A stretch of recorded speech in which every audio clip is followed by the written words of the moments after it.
little chilly, but committee will come. Excuse me. The committee will come to order without objection. The chair is authorized to declare recess at any time.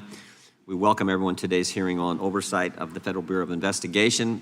Chair now recognizes the gentleman from Wisconsin to lead us all in the Pledge of Allegiance. I pledge allegiance to the flag of the United States of America, and to the republic for which it stands, one nation, under God, indivisible, with liberty and justice for all.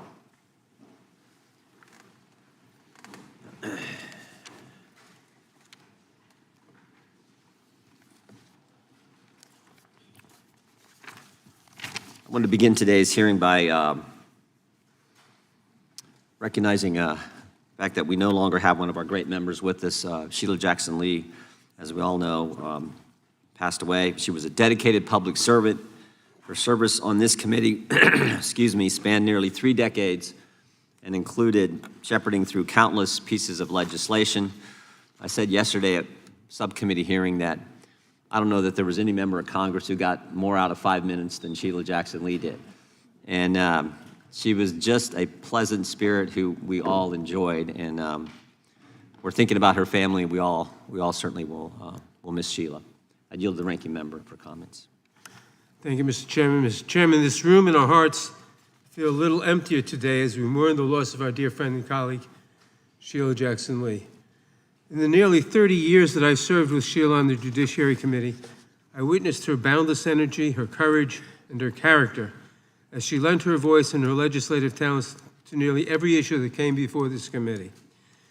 Whether it was advocating for just and humane immigration reform, working to protect voting rights and preserve our civil liberties, or delving into the technical details of administrative law and intellectual property, Sheila was always at the forefront of our work.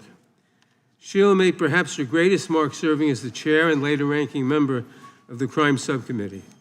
In this role, she worked in a bipartisan fashion to reauthorize the Violence Against Women Act and to protect victims of trafficking, among many other successes. She was also a leader on such issues as sentencing reform, gun safety, police accountability, and racial justice. Sheila engaged in many spirited debates, but she always had the deepest respect for all of her colleagues, even those with whom she vehemently disagreed. And she deeply loved the institution of Congress, and particularly the Judiciary Committee, because it gave her a platform to make a meaningful impact on the lives of millions of Americans. If Sheila took up a cause, she could be relentless in her determination to see it through, whether that meant making one extra phone call, going to one more meeting, offering one more amendment, or making one more speech. She would not rest until she thought she had done everything she could to fight for the issues she cared about. Through it all, she stayed true to her values and always had the people of Houston close to her heart. We are all better for having known her. The American people are better for having had her in their corner all these years. I will deeply miss my friend and colleague. May her memory be a blessing. I yield back. I want to thank the ranking member. Well said. Now, Chair will recognize himself for an opening statement. July 13th was a terrible day for America. We all agree spirited debate, fighting for what you believe in, are part of what makes this country the greatest nation in the world. But the First Amendment and robust political debate are not consistent in any way with violence. What happened in Butler, Pennsylvania was a tragedy that took the life of a good man, Corey Compertor, leaving a wife without a husband and 2 daughters without a father. Others were injured, and of course, former President Trump, by the grace of God, survived the assassination attempt. There are a lot of unanswered questions about the security failures that day, questions about decisions made before the rally, questions about actions during the rally, and questions about statements made after the event concluded. Prior to the rally, why was the president's security detail denied requests for extra resources? Why weren't all the buildings secured? There were a finite number of buildings that needed to be secured. Why wasn't that done? Why was the president allowed to walk out on the stage when there was a suspicious person on the property? During the rally, what exactly happened between 6:09 and 6:14, those critical 5 minutes? We know from briefings from the director and the deputy director at the FBI and other information we've gathered that at 6:09, the shooter was identified on the roof. At 6:10, the counter sniper was notified. Counter sniper teams were notified about the shooter. 6:11, the shooter fired several shots, injuring and killing one person, injuring others. At 6:12, the counter sniper took down the shooter, and at 6:14, President Trump was escorted off the stage by Secret Service agents. We need to know what happened play by play, moment by moment, second by second, the communications that took place, again, during that critical 5 minutes. And then finally, after the rally, why did both the Secret Service and Secretary of Homeland Security Mayorkas lie to the American people? July 14th, the day after the attack, Secret Service spokesman Anthony Guglielmi said this, quote, "The assertion that a member of the former president's security team requested additional security resources that the U.S. Secret Service or the Department of Homeland Security rebuffed is absolutely false." The next day, Secretary Mayorkas said, "That is an unequivocally false assertion. We had not received any requests for additional security measures that were rebuffed." But 5 days later, top officials repeatedly rejected requests from Donald Trump's security detail for more personnel. And on the 21st of July, the New York Times, confirming what the Washington Post reported, said, quote, "Mr. Guglielmi acknowledged that the Secret Service had turned down requests for additional federal security assets for Mr. Trump's detail." 180-degree change. Why did they initially lie to us in the days after the attack in Pennsylvania? Finally, we hope to learn more today from Director Wray about the shooter, his use of the drone, the explosives that were in his car, how he got on the roof, and a host of other questions. It is our hope that Director Wray's testimony can begin to give answers to the American people about all of these questions and concerns. So, Director, we appreciate you being here, and we trust that you're going to be as transparent with the committee and the country as you possibly can. And I'm sure you understand that a significant portion of the country has a healthy skepticism regarding the FBI's ability to conduct a fair, honest, open, and transparent investigation. And that skepticism is based on what they've witnessed over the past several years. The American people have seen a Biden-Harris Justice Department that can't tell us who planted the pipe bombs on January 6th, that can't tell us who leaked the Dobbs opinion, and that can't tell us who put cocaine at the White House. A Biden-Harris Justice Department who raided President Trump's home, Biden-Harris Justice Department who worked with social media companies to censor Americans, Biden-Harris Justice Department who let the country believe that the Hunter Biden laptop was misinformation when they knew at the time it was authentic, and maybe most importantly, a Biden-Harris Justice Department who retaliated against whistleblowers who came to this committee and spoke to us about these issues. Last week, we sent you 12 questions about what occurred on July 13th. We expect you to answer those questions and the others that I've just outlined. And again, we thank you for being here today and appreciate your willingness to answer the questions that the committee is going to have. And with that, I would yield to the ranking member for an opening statement. Thank you, Mr. Chairman. Mr. Chairman, 2 weeks ago, our country witnessed a shocking assassination attempt on a presidential candidate. Now, I disagree with Donald Trump in almost every policy area imaginable. I am frequently shocked and outraged at the plans he has for our country and the words that come out of his mouth. And I have dedicated much of the last 8 years to fighting his agenda. But regardless of my strong feelings about Donald Trump's behavior, I unequivocally and unabashedly condemn with every fiber of my being the attempt against his life. This was not just an attack on a man, but an attack on our democracy. Political violence erodes the very foundations of our nation. The concepts of freedom of speech, of peaceful transitions of power, of a democratic government at its core, these cannot exist if political violence is allowed to fester and to go unchecked. And if you think that this one assassin's bullet was a bolt out of the blue and not part of a wave of violence that has threatened this nation for years, then you have missed the point of what my Democratic colleagues and I have been imploring you to hear for some time. Election workers, many of them working for free, face near constant threats of violence. In one recent instance, an Indiana man pleaded guilty to threatening to kill an election worker who said that there were no irregularities in a recent election.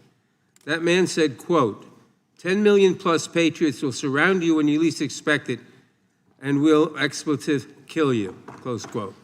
That is political violence. In another instance, Speaker Emerita Nancy Pelosi's husband was bludgeoned over the head with a hammer by an intruder in his home who had been there to capture Ms. Pelosi, interrogate her, and possibly, quote, break her kneecaps because of her liberal views. That is political violence.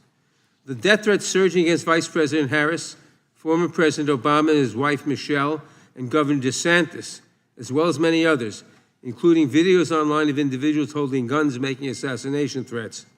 That is political violence. The plot to kidnap Governor Gretchen Whitmer and overthrow parts of the state government. That is political violence. The brutal, deadly attack 3 years ago against this very building, with rioters breaking through police barriers to run through these halls chanting, "Kill Nancy," and "Hang Mike Pence," and even hanging a noose outside the building. These rioters battering Capitol Police officers and forcing members of Congress and their staffs to go into hiding, squatted in spaces under desks or in closets. That is political violence. This assassination attempt, as horrific as it is, should surprise no one. And you would think a political party that almost lost their presidential candidate through an act of political violence would have something to say about the way their leaders keep talking about the next election. Donald Trump has warned there will be a, quote, bloodbath if he loses. Republican Ohio State Senator George Lang said just last week at a rally for J.D. Vance that he is, quote, afraid that civil war might be necessary if Republicans lose the November election.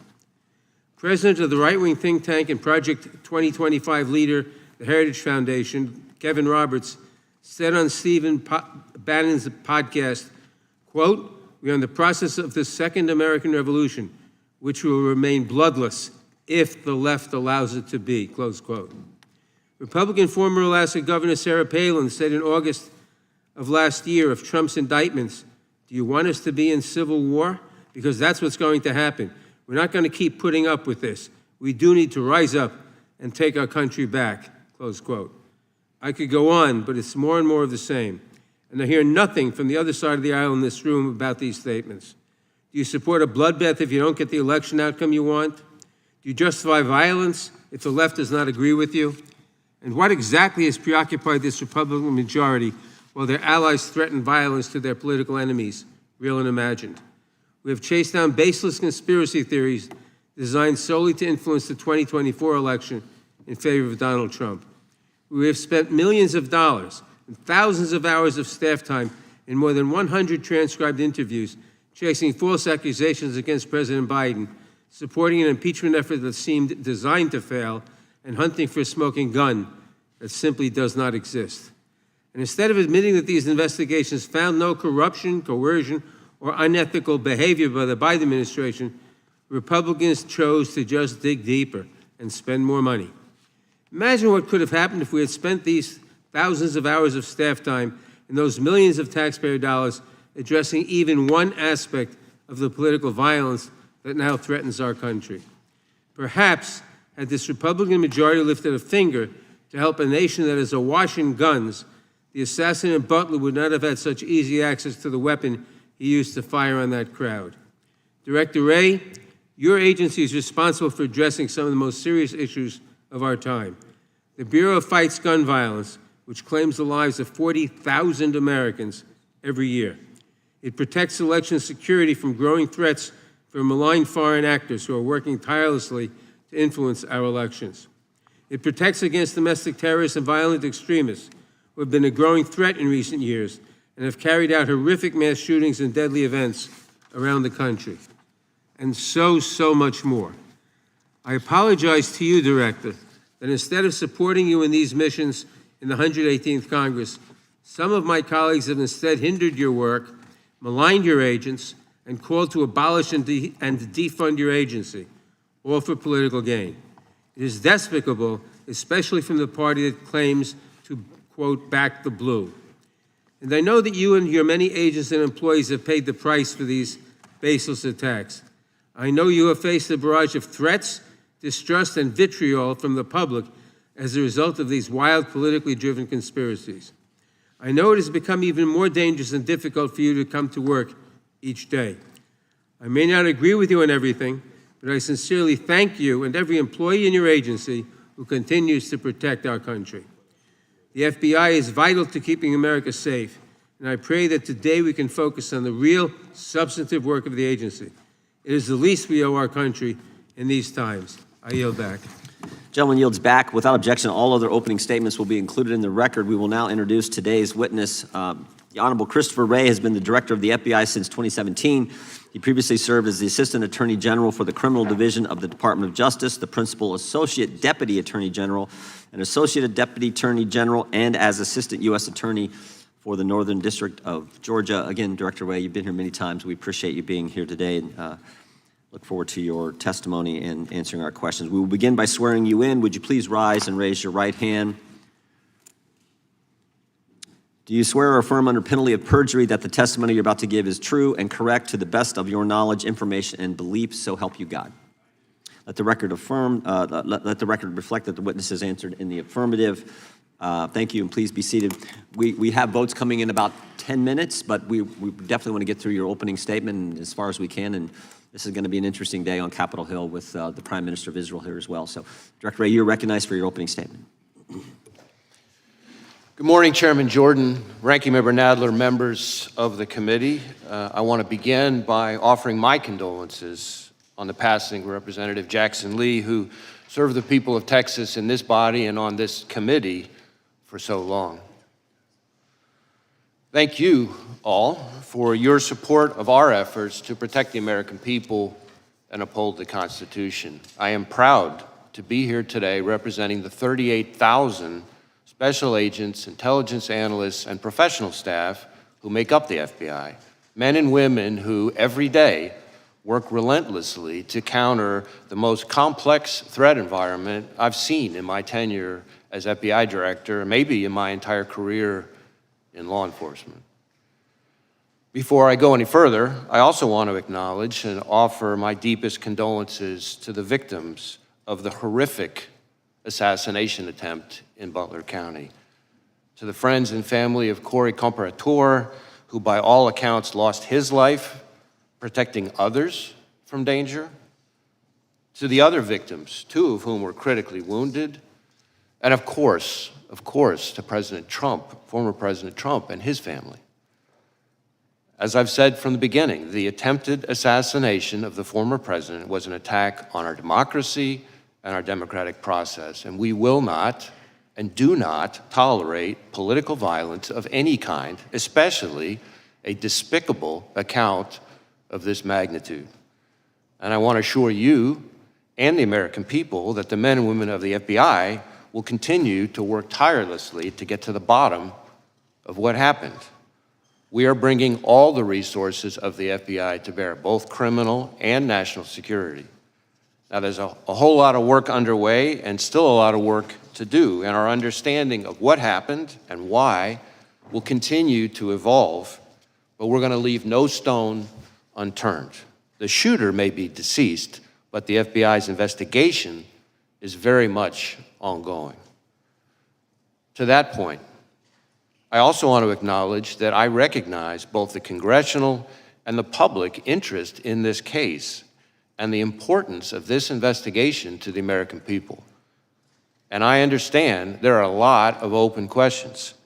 So while the investigation is very much ongoing and our assessments of the shooter and his actions continue to evolve, my hope here today is to do my best to provide you with all the information I can, given where we are at this point.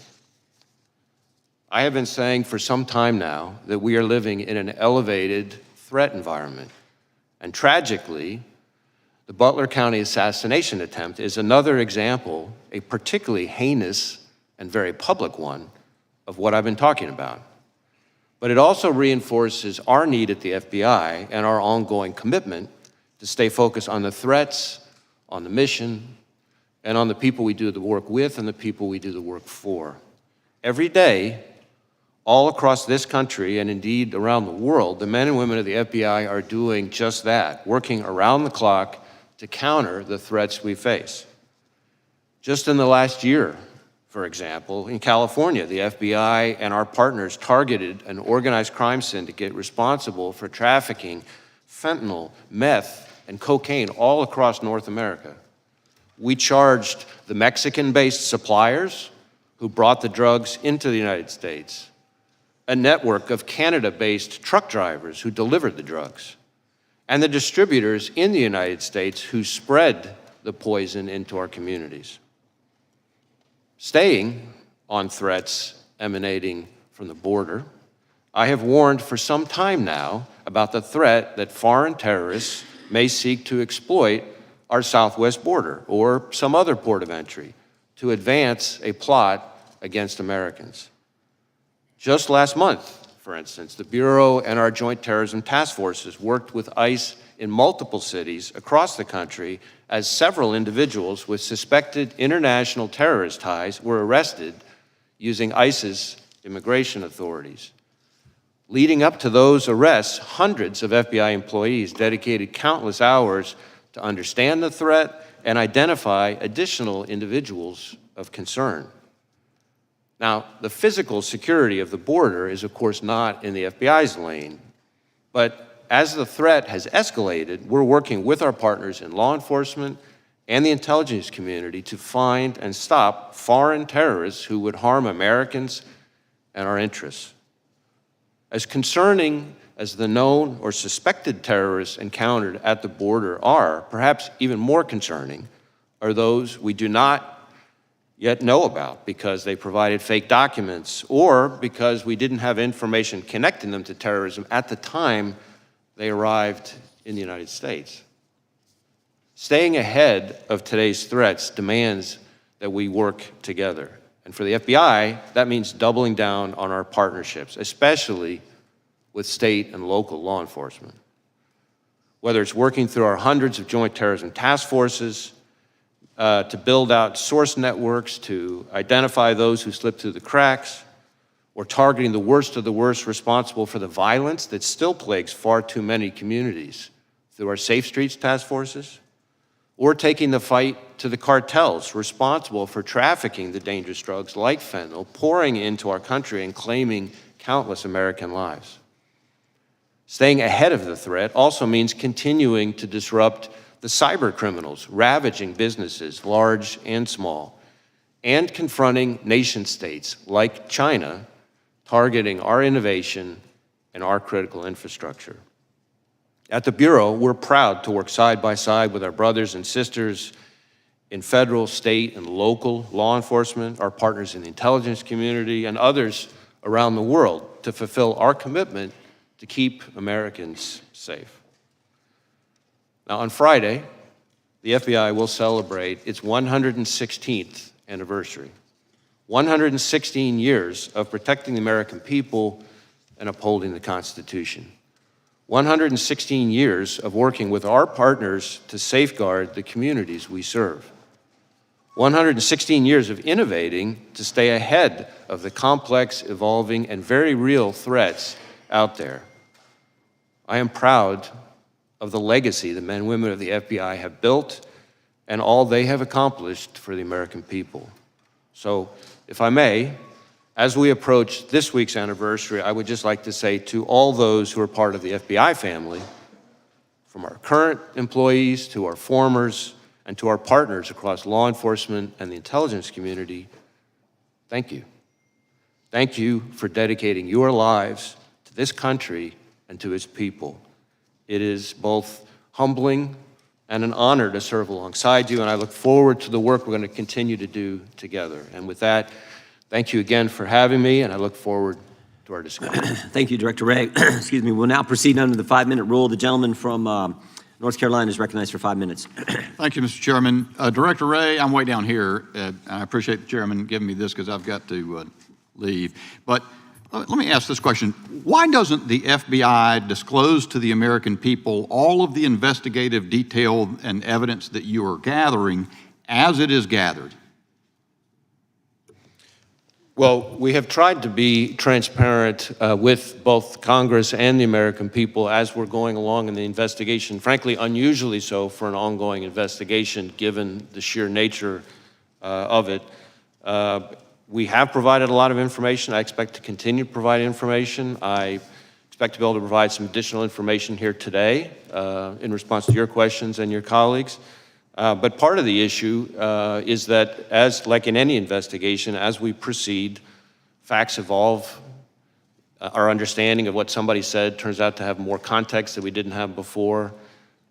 We have additional leads out there. So part of our goal is not just to respect the ongoing investigation process, but also to make sure that we don't prematurely provide information that then 2 days later turns out to be different than what we told people, because that's very much, kind of a natural part of any investigation. So did Crooks fire 8 shots? We have recovered 8 cartridges on the roof. Why was Crooks allowed to get off 8 shots? Well, that, I think, is something we're still digging into. Again, maybe this is a good place for me to make clear the different investigations that are going on. So, because certainly I understand and given that I've only got 3 minutes left, Okay. and I know other members, I'm really interested because I appreciate your invitation. You said you're prepared to disclose things as questions are asked. So I don't want to waste time, I just want to get to the questions that might, and as many members as can, ask questions that you'll answer. I actually think I'd be glad for you to go on soliloquy, frankly, and tell us what you know. I think the American people want to know. Why was President Trump not kept off the stage? we don't know the answer to that, but I want to be clear, and this is important because I think it goes to questions that I can and cannot answer. Our investigation, the FBI's mandate, is focused on the shooter and all things related to his attack. Now, obviously, I understand very much the intense interest and focus on the Secret Service's performance, actions, decision-making, et cetera. There are two separate after-action reviews, the DHS Inspector General and the outside independent panel that's been convened that are focused on that. Now, our investigation will obviously overlap with that. Here's the problem. We're out 13 days, and you say we've been disclosing. You know, we had the director, or the colonel from the Pennsylvania State Police in front of Homeland yesterday. He was quite candid. He disclosed to us that Butler Emergency Services Unit personnel were posted into the windows on the second floor of the AGR building, that they left there to go pursue the person that they spotted, Crooks, that they texted a photo of Crooks to the PSP representative in the command center. That information was relayed to the United States Secret Service. They asked that it be texted to someone else. That was many minutes before President Trump took the stand. What we don't know is why were they not keeping him off the stand? And to the extent, you know, I know we always hear when there's a criminal investigation, you got to wait for that to develop. But do you have any reason to, do you have any other target of your criminal investigation other than Crooks, who's dead? We are investigating the shooter both to determine his motive and his preparations and activities before the shooting, but also to make sure whether or not there are any co-conspirators, accomplices. At this point, have you developed any evidence to so suggest that there are any accomplices or cooperators or assisters? Not at this time, but again, the investigation's ongoing. So here's the thing. While we wait, maybe for months, and I hate to say this, I'm not trying to take a pot shot, but the country went for years with the understanding that the Hunter Biden laptop was Russian disinformation as offered by respected former intel officials, and the whole time the FBI had the laptop and then let that happen in public until finally offering testimony in a case. To the degree we wait to hear as a country and as a Congress what has happened in this event, because the FBI is conducting an investigation, it provides quarter for the U.S. Secret Service not perhaps to reckon with the problems that are obvious to everyone. So let's get a couple in while I've got 13 more seconds. One more question perhaps. Senator Grassley says that the records of the day show that there was a counter unmanned aerial surveillance operator on site. Was there? And why did that person not prevent Crooks from being able to use a drone?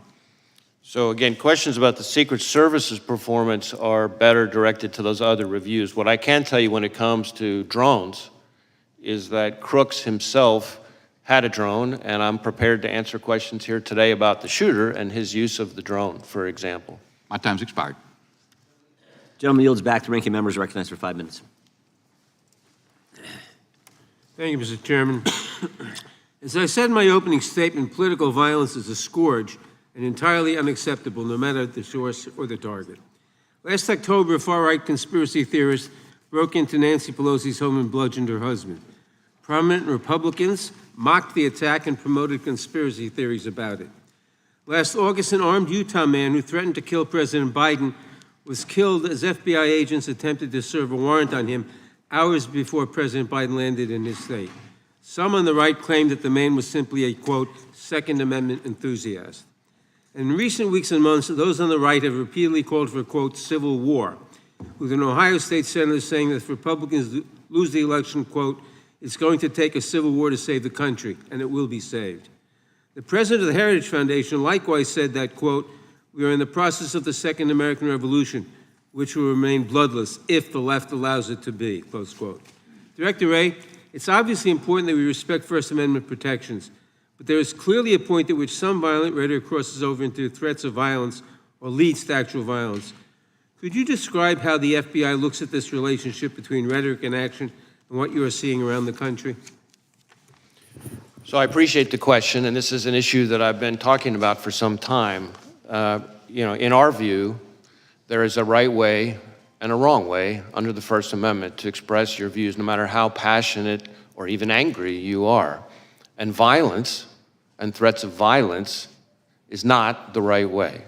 And we don't care what you're upset about or who you're upset with. When, from the FBI's perspective, when it turns to violence and threats of violence, that's when we have to draw the line. That's when we get engaged. And there is an alarming phenomenon that we've seen over the last several years of that kind of passion and heated rhetoric turning into actual violence and threats of violence. We've seen it against public officials of all sorts. We've seen it against law enforcement. The number of officers shot and killed in the line of duty in this country is, frankly, outrageous and alarming. And I know that because every time an officer is shot and killed anywhere in this country, since the day I started as FBI director, I personally call the chief or the sheriff to express my condolences and to talk to them about the victim's family. And the number of those shootings that are ambush-related, meaning somebody is targeting law enforcement because they're law enforcement, is particularly alarming. I have made around 400 of those phone calls. It's almost every 5 days that a law enforcement officer is killed in the line of duty. And that is an example of the kind of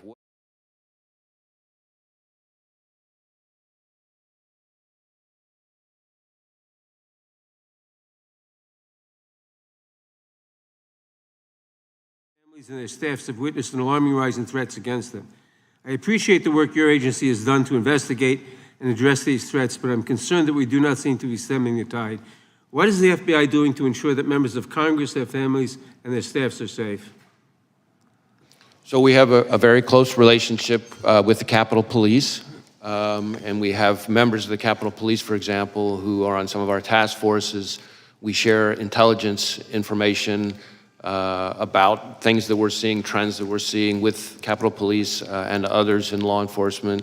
Obviously, if we have specific information about an effort to target a member of Congress, then we're getting with Capitol Police in a much more specific way.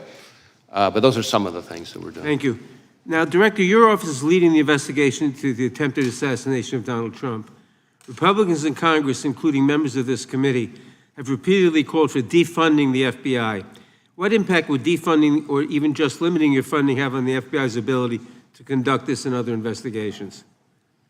So I understand that there are heated views, opinions about us, just like there are about every institution in today's America, but cutting our funding is incredibly short-sighted, and the people it really hurts are state and local law enforcement and the American people we're all sworn to protect. Thank you. During my remaining time, I want to turn to a different matter. In recent days, Republican members of Congress have attacked presumptive Democratic presidential nominee Kamala Harris as a, quote, DEI candidate, which presumably is code for women and person of color. It's not a new theme for them. In May, Chairman Jordan wrote to you claiming that because of DEI initiatives, the FBI is no longer hiring, quote, the best and brightest candidates to fill the position of special agent. With my remaining time, Director Wray, can you please answer the following questions? Is it true that hiring women and people of color means that FBI is no longer hiring the best and the brightest to serve as law enforcement officers? Is there any evidence that women and people of color are less effective in law enforcement roles? And what message does it send to prospective applicants when their leaders demean them and make judgments about them based solely on their race or gender? Witness may respond. So any notion that we have lowered our standards, our hiring standards, is just not accurate. In fact, our standards are as competitive and selective as ever.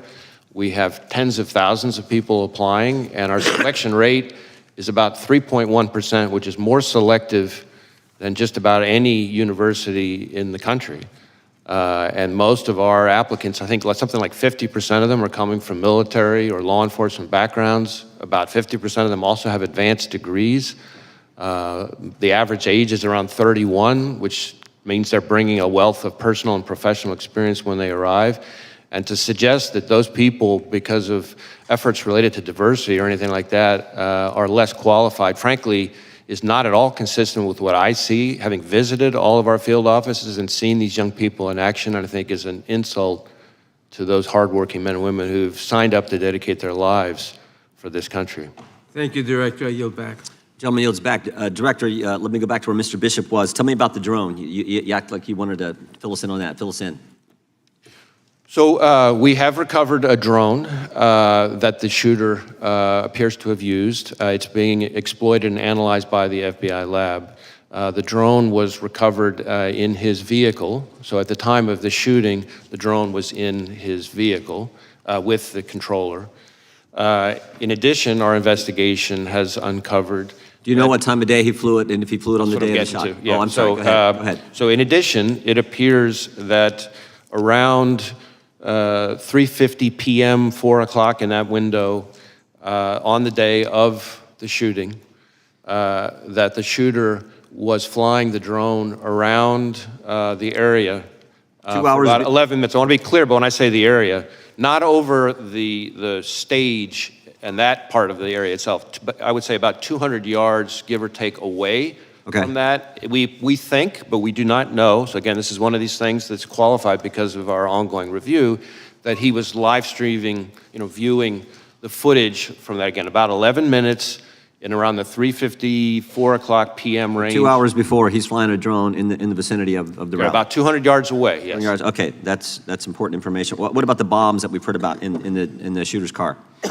So again, the FBI lab is exploiting those explosive devices. Yep. There were, we've recovered 3 devices, 2 in his vehicle and 1 back in his residence. Are these what you would call, your experts would call sophisticated operations, or this? I don't know. That's what I've been told by people who have some understanding of this area. Yeah, I think it's. We've seen more sophisticated and less. I would say these are relatively, again, keyword relatively crude devices themselves, but they did have the ability to be detonated remotely. And so to that point, in addition to the 2 devices that we recovered out of his vehicle, there were receivers for those 2 explosive devices with the devices. And then on the shooter himself, when he was killed by law enforcement, he had a transmitter with him. Now, I do want to add one important point here, is at the moment, it looks to us, again, ongoing review, and I can't say that too many times, at a moment, it looks like because of the on-off position on the receivers, that if he had tried to detonate those devices from the roof, it would not have worked. But that doesn't mean the explosives weren't dangerous. And I'm sure we're going to get into all these subjects a little bit later as well. Tell us what you can about the encrypted platforms we've heard about. So one of the things that we're drilling into hard with the shooter in an effort to try to learn more about his state of mind, his motive, his ideology, his context, everything else, is to look at all of his devices, any social media accounts he had, et cetera.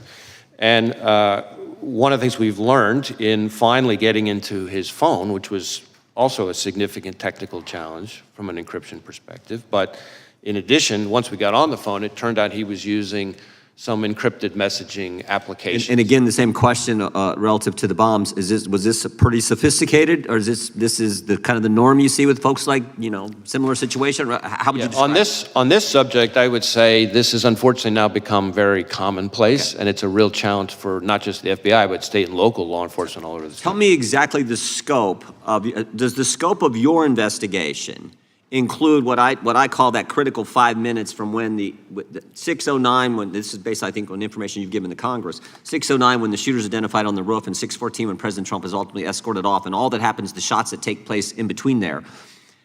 Do you have access to the communications that were going on at the time in that critical 5 minutes?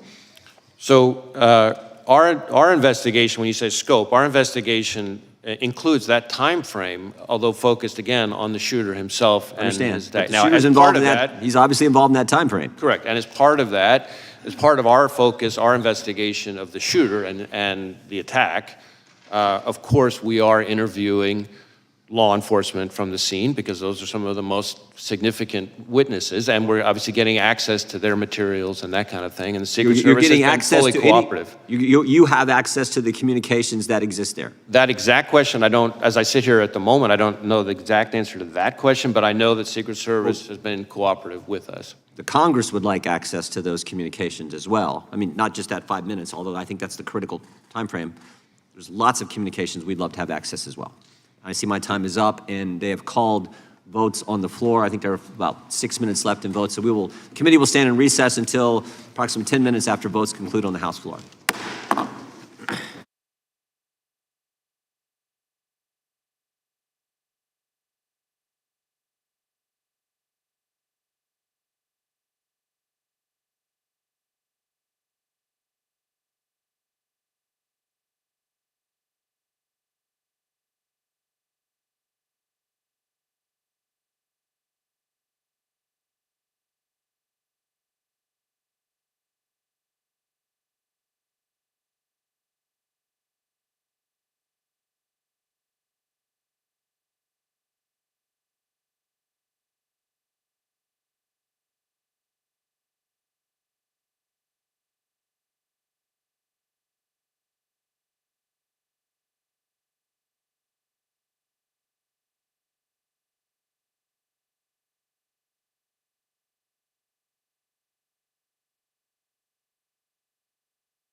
committee will come to order. The chair recognizes the gentlelady from California for 5 minutes. Thank you, Mr. Chairman, and thank you, Director Wray, for being here with us today.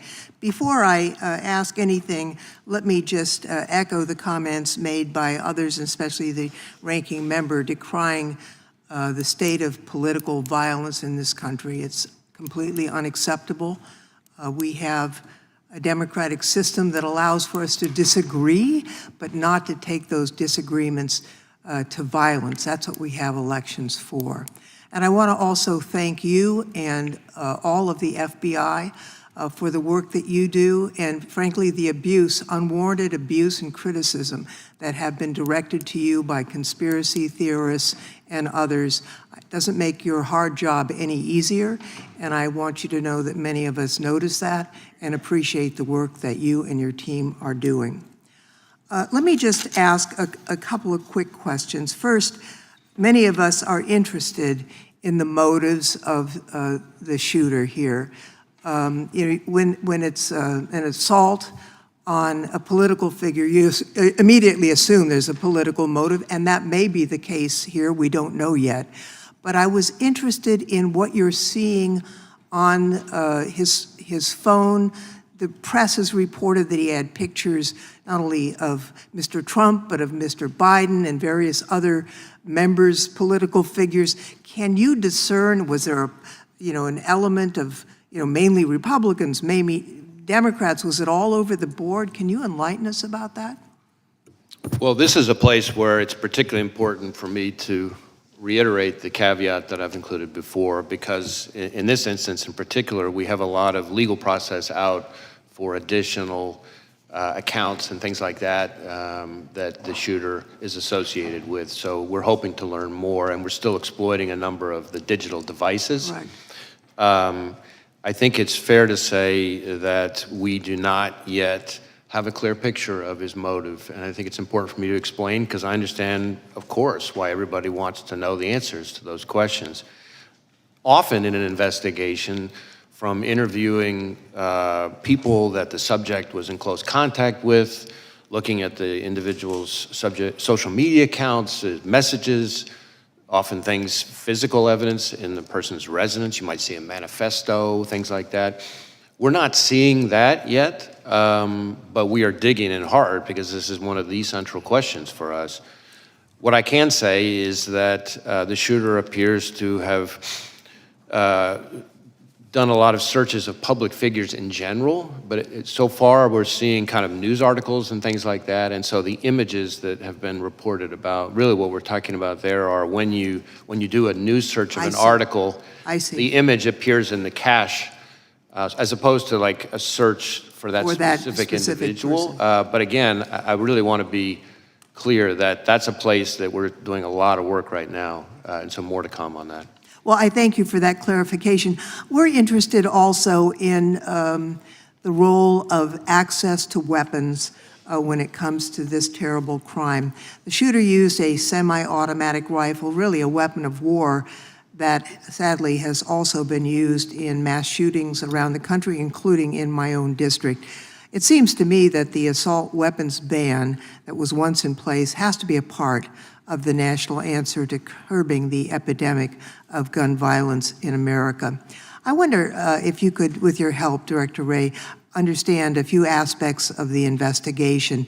It's my understanding that the Bureau of Alcohol, Tobacco, Firearms, and Explosives, ATF, was quickly able to trace the gun's purchaser, using records from an out-of-business gun store, records that the government is required to correct. Some of my colleagues on the other side of the aisle have suggested that collection should stop. There have been efforts to digitize it, which have been resisted.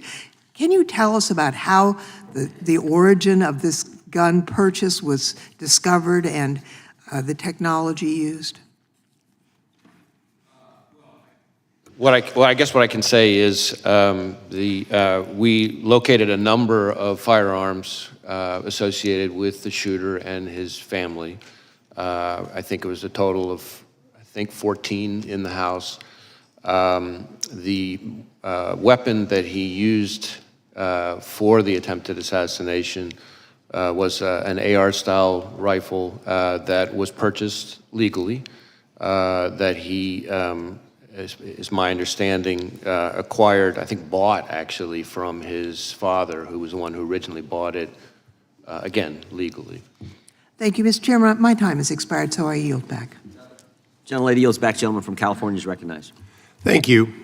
Director, I'll try to ask questions that are answerable too. I think that's been done pretty well on both sides. You do the advanced threat assessment and deliver that information as to the general threat and then specifics as to protected people to the Secret Service. Is that correct? Well, sort of. The Secret Service does a threat assessment, but they're doing that based on intelligence that they receive from a number of sources, including, of course, the FBI. So we share, whenever we have threat information related to a particular individual or a protectee, then we share it with the Secret Service at a number of levels.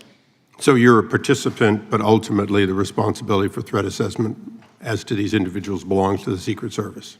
Well, again, the threat assessment for the individual belongs to the Secret Service, but we are an important part of that because we share threat information, if we have any. They get threat information from a variety of sources. So, and you get them from that same variety of sources. They've got no sources that are excluded from the FBI, do they?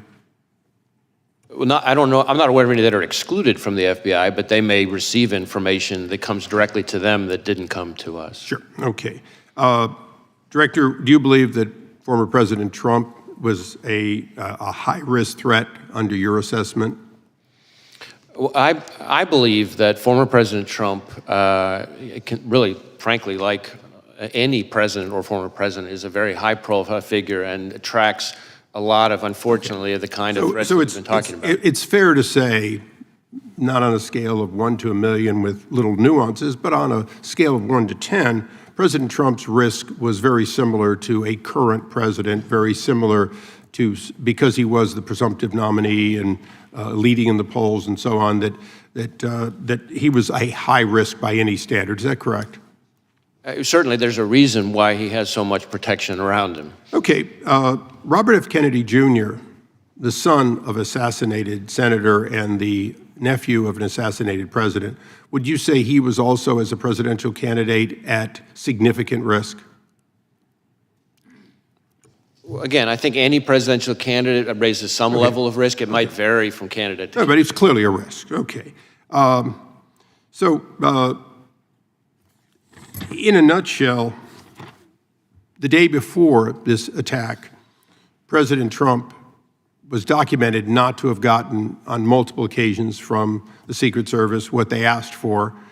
The day after, it looks like they're getting more. The day before, RFK had been denied by the president multiple times, Secret Service protection.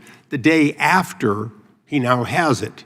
So now my question is the actions of a 20-year-old with a lone gunman on a roof sufficient to change the risk assessment in your mind for President Trump and RFK, or are we just realizing the threat that was always there and being more appropriate in matching it? And I know that's a little vague, but you've been at this for a long time. Hindsight is 20/20. Now that we have hindsight, is it fair to say that giving Robert F. Kennedy Jr. security, upping the security, including drones, overhead support for the president, former president, these are all things that in hindsight should have been done the day before? Well, let me try to answer your question this way. Of course, as I said, the assessments of the level of security to be provided to individual protectees. No, I understand it's a Secret Service decision. But what I would say to you is that, and I've been saying for quite some time, including in front of committees of this Congress, that we are in an elevated threat environment, and we have been for some time. And that comes from a variety of quarters. It is, quite frankly, a dangerous time to be a prominent public official. And in regards to that, the other side has spent a lot of time talking about what people on the right have said. But there was an attempted assassination on a Supreme Court justice. We have had the highest-ranking senator on the other side of this body saying that there were actions, that they were accountable. We have had multiple members of Congress in both the House and the Senate berating the character of members of the Supreme Court as a result of their decisions made, both, sometimes 6-3, sometimes unanimous, whatever. Are those comments, not any one of them, but are those comments and the generation of that sort of, oh, this guy's bad for democracy, this Supreme Court justice is a threat to democracy, is that the kind of thing that raises the threat level, and would you caution against that? Well, I do believe that we've seen an increase in threats of violence, which again, that's the FBI's lane, not rhetoric, no matter how despicable or heated it is, but violence and threats of violence. We have seen an uptick in threats towards judges, among other prominent public officials, including, as you say, a case that we helped investigate involving a threat to a sitting Supreme Court justice. An attempt. An attempt. Yeah, thank you. Right. I think it's a reflection of a broader phenomenon that we are seeing in this country, where people, again, very passionate, I respect that, very angry, I respect that, but there's a right way and a wrong way to express yourself when you're angry. And violence and threats of violence just can't be it. And that's where we fit in. It's not my role as FBI director to call out particular people's rhetoric. There's a place for that, but that's not my role as FBI director. But when it turns to violence and threats of violence, that has to be treated as unacceptable, and that's the way we look at it. Thank you, Mr. Chairman. I yield back. Director, when did the FBI learn that Iran was threatening President Trump's life?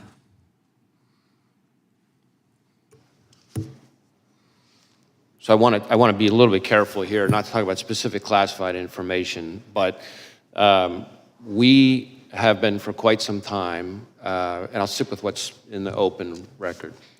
We, for some time, and I in particular for some time, have been calling out the efforts by the Iranian government to attempt to retaliate for the killing of Soleimani by going after current or former prominent U.S. officials, and we've even had an indictment against it. And I think that we need to recognize the brazenness of the Iranian regime, including right here in the United States. And I expect that we're going to see more of it, and I expect there'll be more coming on that. I'm not aware of any threat information related to protectees that wasn't, passed in a timely way, but I can't really get into specifics here. It's minority's time here, but I just felt that was a question the committee needed to understand, and it sounds like you've known that for a long time, and that information was conveyed to the Secret Service? Any information related to threats against the former president, which again, as we've sort of talked about, is happens all too often, is something that we have a whole process we routinely share with the Secret Service at a number of levels in a timely way, and to my knowledge, that has consistently been followed. Gentleman from Georgia is recognized. Thank you, Mr. Chairman. Thank you for being here, Director Wray. Director Wray, the FBI is the independent law enforcement agency under the Department of Justice. Is that correct? Yes. And does the FBI director currently report to anyone? Well, you mean in a chain of command Yes. reporting structure kind of Yes. thing? Yeah, so the FBI is part of the Justice Department. On the org chart, you would see that the FBI director, and this has been true for decades, reports to the Deputy Attorney General, who reports to the Attorney General. Obviously, reports in a communication sense, I report to any number of people. As opposed to a micromanagement reporting system. Correct. And you would take issue, would you not, with any proposal that would change or alter that chain of command and place you or place a FBI director in the position of reporting directly to the president? Would you not? You would oppose that? I don't think that would be a wise reporting structure.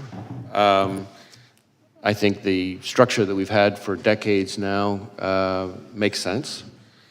I think there's a difference between independence in a sort of organizational structure perspective and independence in terms of the way you do the work. Obviously, the reporting FBI, directly- the FBI is part of the Justice Department. Well, reporting directly to the president would eliminate your independence, would it not? I don't think it would help. Yeah. And you're familiar with Project 2025, are you not? I mean, I've seen, news reports about it. I'm not You're aware particularly that familiar with it. You're aware that it is a game plan for President Trump's first 120 days in office, correct? I'm really not familiar with the details. Again, I've seen reporting about it. It is, and what he proposes to do is to force the FBI director to appoint, report directly to him. That's what he wants to do within the first 120 days. He also wants to eliminate the position of FBI General Counsel. That is also set forth in Project 2025. How would you recommend that?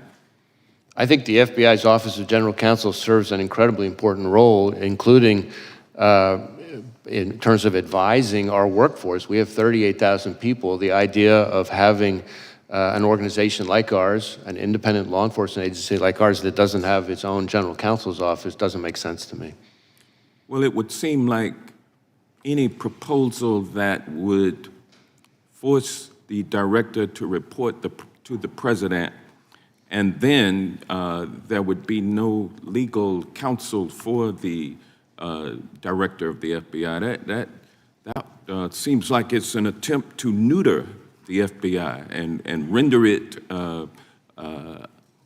accountable only to the president. Isn't that correct? Well, let me put it this way. I recognize that the FBI director, this FBI director and every FBI director before me serves at the pleasure of the president. And that's part of our system. I was appointed by President Trump. I respect that. I think that's a part of our structure. But independence in terms of how we do our work is what matters to me. And we need to be able to do our work in a way that is free from political interference. Well, you wouldn't be able to do that by reporting everything you do to the president and getting his authority and approval before you take action, correct? I don't think that would be a wise approach. And then there's even a proposal to replace many of those 38,000 dedicated civil servants who work for the FBI, replace them with a MAGA group that has pledged its allegiance to Donald Trump. What danger would that bring to the FBI if that were to happen? Well, again, I haven't read or reviewed this thing that you're assuming referring to. what I say is but, true. But What the FBI is impact would made that up of have? the FBI is made up of 38,000 dedicated career law enforcement professionals. It has no political appointees of any kind, unless you count me as a You don't nominee want of the that to former change president. either, do I you? don't think that should change. I You don't think want that is a bunch that is of MAGA part of how we do loyalists our work. being, Right. being the employees of the FBI. We're coming up on 116 It would- years of the FBI, and that's the way it has been for 116 It would years. be crazy to take 38,000 MAGA loyalists and put them at the FBI. That's frightening. That's what Project 2025 proposes, and I'm glad to know that you are not with that program, and with that I yield back. Gentleman yields back. Gentleman from Florida is recognized. Was the shooter on the FBI's radar in any way prior to the assassination attempt? We did not have any information about the shooter. He was not in our holdings before the shooting. No communication in any chat rooms, no CIs or confidential human sources have any interaction with No, we've run a thorough search for the subject through all of our holdings, and he was not in them anywhere. Were there any FBI agents or informants present at the Trump rally in Butler? Not to my knowledge. And Mr. Jordan was talking to you about Iran. Were law enforcement resources diverted from the protection of President Trump to John Bolton as a consequence of concern that Mr. Bolton might have been the target of Iranian malign efforts? That's really a Secret Service decision. I don't know the answer to that. That's really something they would know better. What I can tell you is that there are a number of individuals. You mentioned one who we've brought a case a specific criminal case for the Iranians targeting for assassination, but how the Are you Secret going to Service get that allocates- answer to us, whether or not resources were diverted from Trump to Bolton? Is that just going to be part of your review? I think that's going to be part of the reviews by the Inspector General. The Inspector and General for after- DHS, right? Of DHS Right, and the outside panel. Got it. And I think that's an important point because the Inspector General for DHS has really fallen out of favor with the administration because he's been pointing out all the problems on the border with Mayorkas and Biden, and we're always kind of worried that they're about to fire him, which would be a really bad idea now that this role that you've identified is so critical. Be a bad idea to fire the IG for DHS during the pendency of this, right, Mr. Director? I don't think that would be a good idea. I'm with you on that. So I want to zoom out a little bit. How often do you brief President Biden? You mean on this No, just specific generally. case? No, in your role as FBI director. I mean, I don't know that I could give you a number. Is it like weekly, monthly, daily? It's not at a regular cadence. There have been times when there have been months at a time when I haven't, and then there have been times when several days apart I have. Okay. It's always with other people. The vice president, is she typically there? Often has been. Okay, so when did you notice his decline? In my interactions, in my role, all my interactions with the current president have been completely professional. Right, but I mean the cognitive decline. I'm not saying he treated you unprofessionally, just maybe not picking things up as quickly as he used to. Again, I don't meet with him very often, but what you're describing is not something that I've observed during my interactions with him. I mean, we've had it observed so often that the ranking member and Mr. Schiff on this committee have said that he could no longer continue as a candidate. And so, since you're the FBI director, I was just sort of wondering, like, who's running the country? Like if something bad happened, you'd have to go brief President Biden about it right now? God forbid? And on any number of occasions, I have briefed the president, and as I said, those briefings have all been uneventful and unremarkable. Oh, I could imagine them being uneventful. But in the work where the vice president's also present, like you say, there's like more than half the time there's these briefings, she's there too? I don't know if I'd said more than half the time. Certainly, there have been times where she's been present. There have been other times where she hasn't. I take you at your word when you say this is the most complicated threat environment you've ever observed over a long career in law enforcement. And I'm just kind of wondering, with this assassination attempt, with the invasion at our border, with all the Hamas that have been let in that you've talked about and briefed about, like, is Biden up to it? And if he's not up to it, and you're a guy who's been regularly briefing him, like, who's been in on this conspiracy to hide the real Joe Biden from all of us for years? It never occurred to you that this guy wasn't up to it in all these briefings you did? As I said, my briefings with the president have all been completely fine. Were they I between briefed, 10 a.m. and 4 he's asked p.m.? questions. There hasn't been anything of note in the area that you're talking about. Yeah, did you ever have to brief him before 10 a.m. or after 4 p.m.? We hear those are as good hours. I certainly times that I have briefed have included outside those hours. Right, okay. I just, I think the American people want to know how we got to this point with someone who's so diminished his own party has basically put him out to pasture. And since you had close proximity and the vice president had close proximity, I'm just kind of wondering if you were being straight with all of us about how things were going with him. I guess we'll have to figure that out. You can count on me to be straight with you, sir. We'll see. Gentleman yields back. Gentleman from Tennessee is recognized. Thank you. Firstly, I'd like to recognize, unfortunately, the fact that our colleague and my colleagues side by side made for many, many years in this committee, Sheila Jackson Lee, is no longer with us. She was a great member and a force for America, and her loss is felt and is great. Secondly, I'd like to say to the FBI director that there were some remarks made when you were introduced, preemptory remarks saying that people don't have great faith in the FBI and et cetera, et cetera, et cetera. I have great faith in the FBI, and I think most of us on this side of the aisle do. And we appreciate your work and appreciate your being here. Some on the other side of the aisle have cast aspersions upon the FBI and upon law enforcement. And if they don't want to support law enforcement, that's their business. But I support law enforcement, and the FBI is the top rank of law enforcement in our country. So I thank you and all of your people that work with you. Secondly, there's been some questions about the FBI maybe being weaponized. Did President Biden ever ask you to get involved in the case in Orlando, Florida, where Kevin McCarthy says that Mr. Gates is investigated for some sexual involvement with a 17-year-old girl?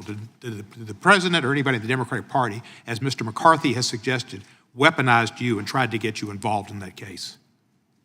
No, sir. Good, thank you. Just wanted to make sure of that. Butler, Pennsylvania, I read something about a ladder. He used a ladder to get up on that roof, and that the ladder was found somewhere a distance away. Is that true? So we do know that he purchased a ladder. I think, if I recall correctly, it was about a 5-foot tall type of ladder. But importantly, we did not find the ladder at the scene.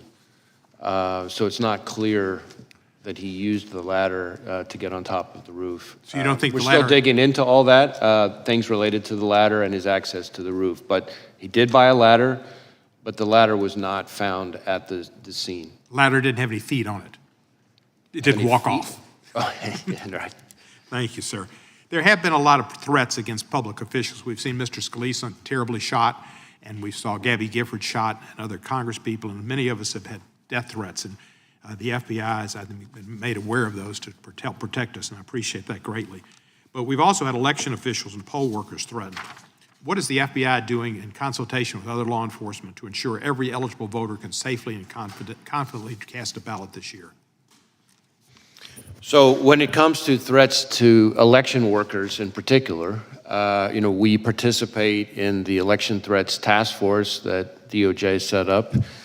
We also, and there have been quite a number already of arrests and convictions under that task force.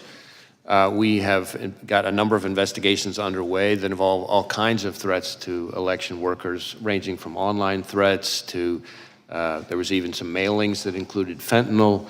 So there's been a number of types of threats to election workers. And these are, after all, people who are putting in their own time for the good of the country to try to help us have a functioning democracy. And so the idea that they would be targeted with violence is just outrageous. We are sharing information with election officials about things to be on the lookout for. We have election crime coordinators in all 50 states. You'll be prepared for Election Day with additional, FBI will be looking out for.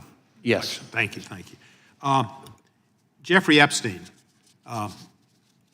been in the news a lot lately about involvement with certain people high in politics involved. Did the FBI conduct the raid on his townhouse in New York when he was incarcerated in New York? There was a raid on his East Side townhouse.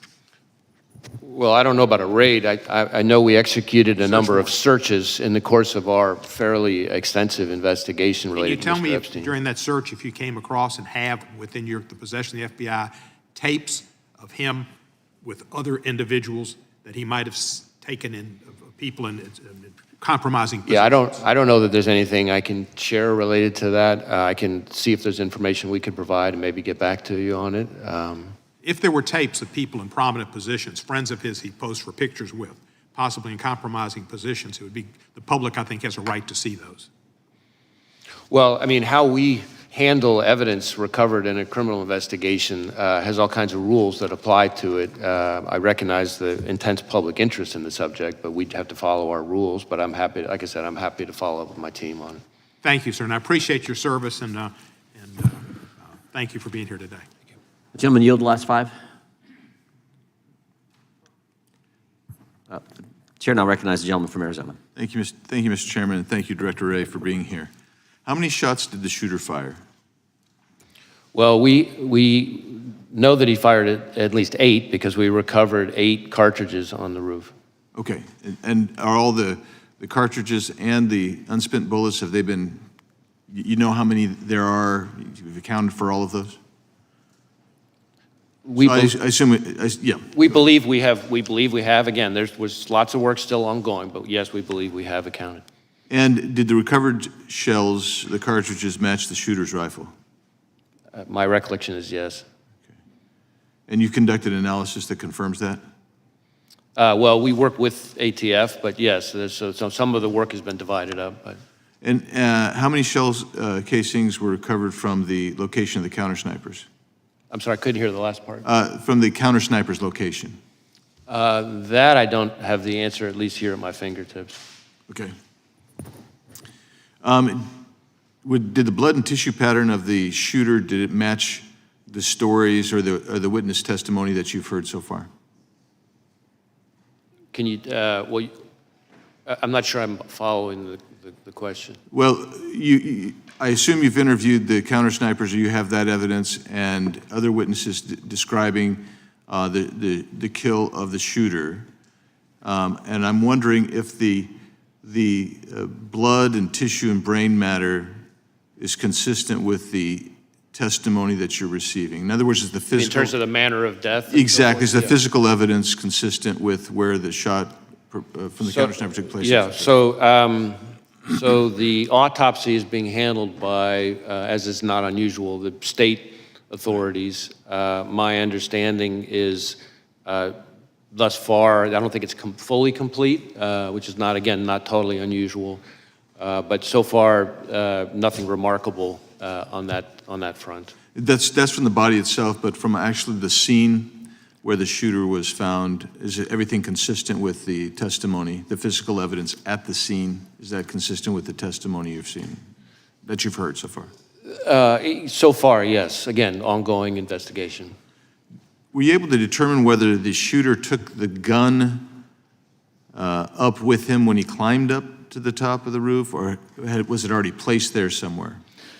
So that is something that we're drilling into right now that we don't know the answer to yet. I can tell you, which may be relevant, though, to your question, that, and I don't think this has been reported yet, that the weapon had a collapsible stock, which could explain why it might have been less easy for people to observe. You know, because one of the things that we're finding is people have observed him, the first people to observe him with the weapon were when he was already on the roof, and we haven't yet found anybody with firsthand observation of him with the weapon walking around beforehand. So that doesn't mean he wasn't, obviously, but the collapsible stock is potentially a very significant feature that might be relevant to that.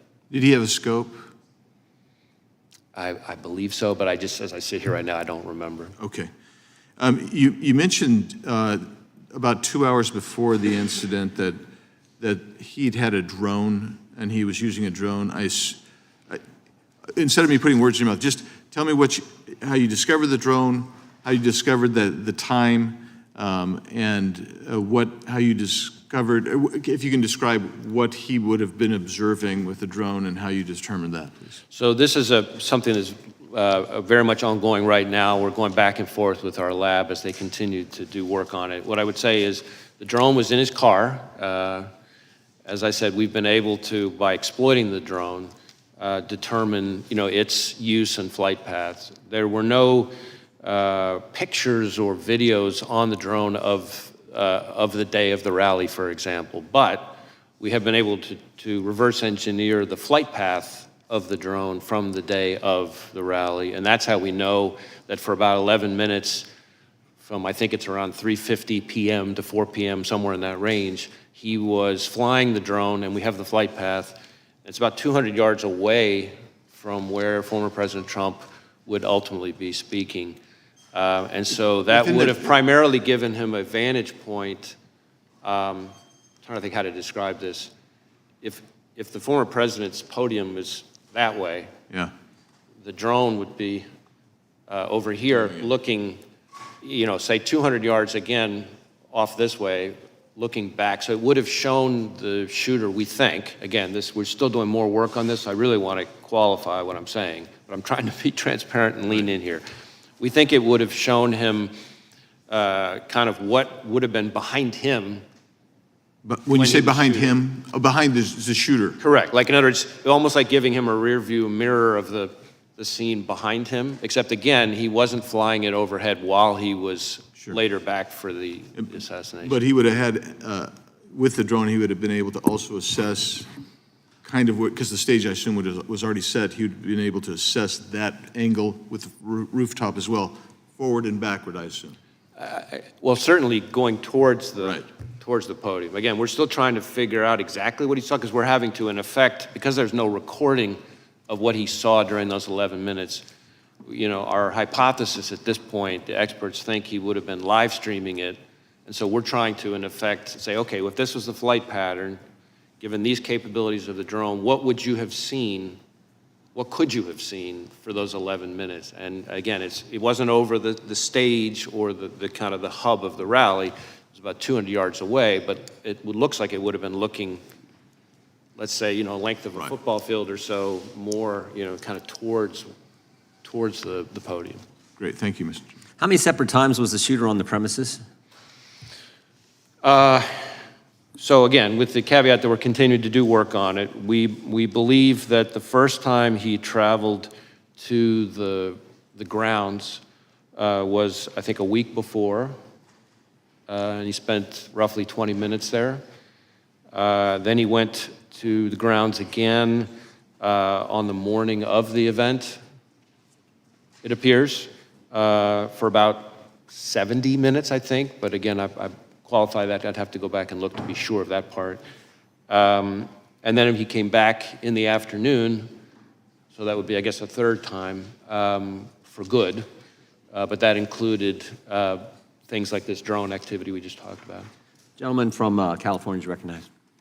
Thank you, Mr. Chairman. Director, thank you for appearing. Thank you for the extraordinary job that you're doing. Please convey our thanks to the men and women at the Bureau for their incredible work. I've worked with them since I was an assistant U.S. attorney more than 30 years ago. Let me start with a threshold question I'm curious about. When I applied to be an assistant U.S. attorney, I had to go through a background check. Do candidates for the FBI have to go through background checks? Yes. Would someone with dozens of felony convictions survive a background check for the Bureau? No. So they would never be hired by the Bureau? No. Well, clearly the Bureau has, you don't have to comment on this, I know you won't, but clearly the Bureau has higher standards for their hiring than one of America's great political parties. Let me turn to the events of the tragic shooting. Have you been able to gain access to the shooter's electronic communications, social media, and with the caveats that you mentioned that the investigation is still early, have you been able to make any deductions or are there any indications of the shooter's motivation from those electronic holdings? So in terms of our ability to access it, we have been able to get into and exploit a number of electronic devices, digital devices, but not all of them yet. And then within his various accounts, we've been able to get access to some of them, but some of them we're still waiting on. Some of them we may never get access to because of the encryption issue, that it presents an increasingly vexing barrier for law enforcement, not just the FBI, but for law enforcement all over the country.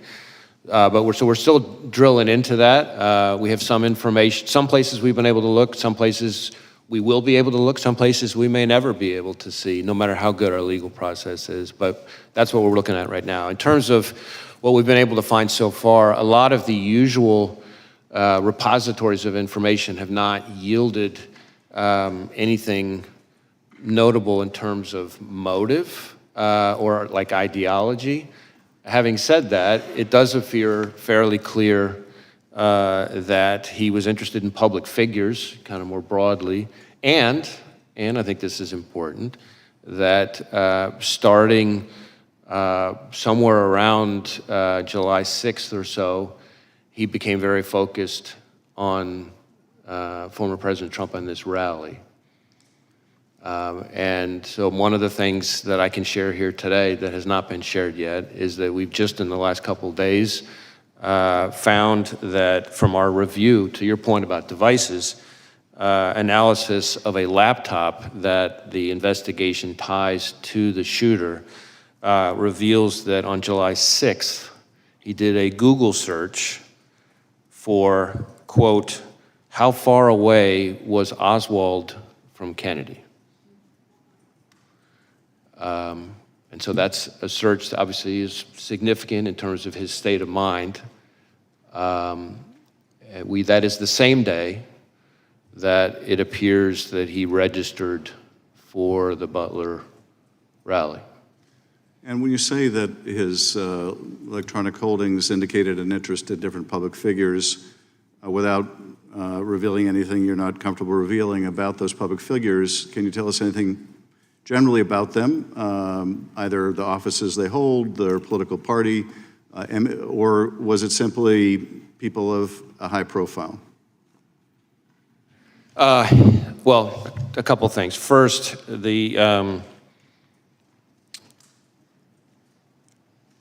the images that we've recovered so far from, I can't remember which of his various devices, appear to be what we call cached images from searches of news articles. So if you do a news article search, of course, if there are photos on it, those photos get stored automatically in your cache, as opposed to me searching or him searching for a specific person and getting up images of that person. As far as the pictures that are like that, there doesn't seem to be a whole lot of rhyme or reason to it so far, other than these are all prominent public people, but they cover both parties, they cover both U.S. people and even some foreign public officials. So that part doesn't appear to, that one repository of information doesn't appear to be overly indicative of motive, other than interest in public figures, but that could be just because he was reading news stories. So we're still trying to drill into that. That's why all of these outstanding legal process returns that we're waiting on for various accounts, platforms, et cetera, any one of them could be one that would have very indicative, very important information. If I could be permitted one very short additional question, Chairman.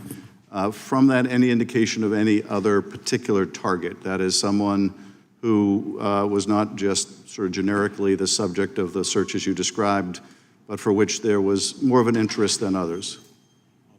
There's the information I just described at the moment does not appear particularly indicative of targeting in its own right. But again, that dot, once we get other information, could connect in a way that might be more meaningful. But I'm sharing that piece of information with this committee and with the American public, but I think it's important that we put down a qualification. This does not appear to be some kind of target list or something like that. This is cached images from running searches of news stories. And again, there's nothing at the moment, there's no pattern from that particular piece of information that is overly remarkable so far. Thank you. Thank you, Chairman. Gentleman yields back. Gentleman from California is recognized. Mr. Director, you previously told us that you consider the situation on the southern border to be a massive security threat to our country. Is that still your assessment?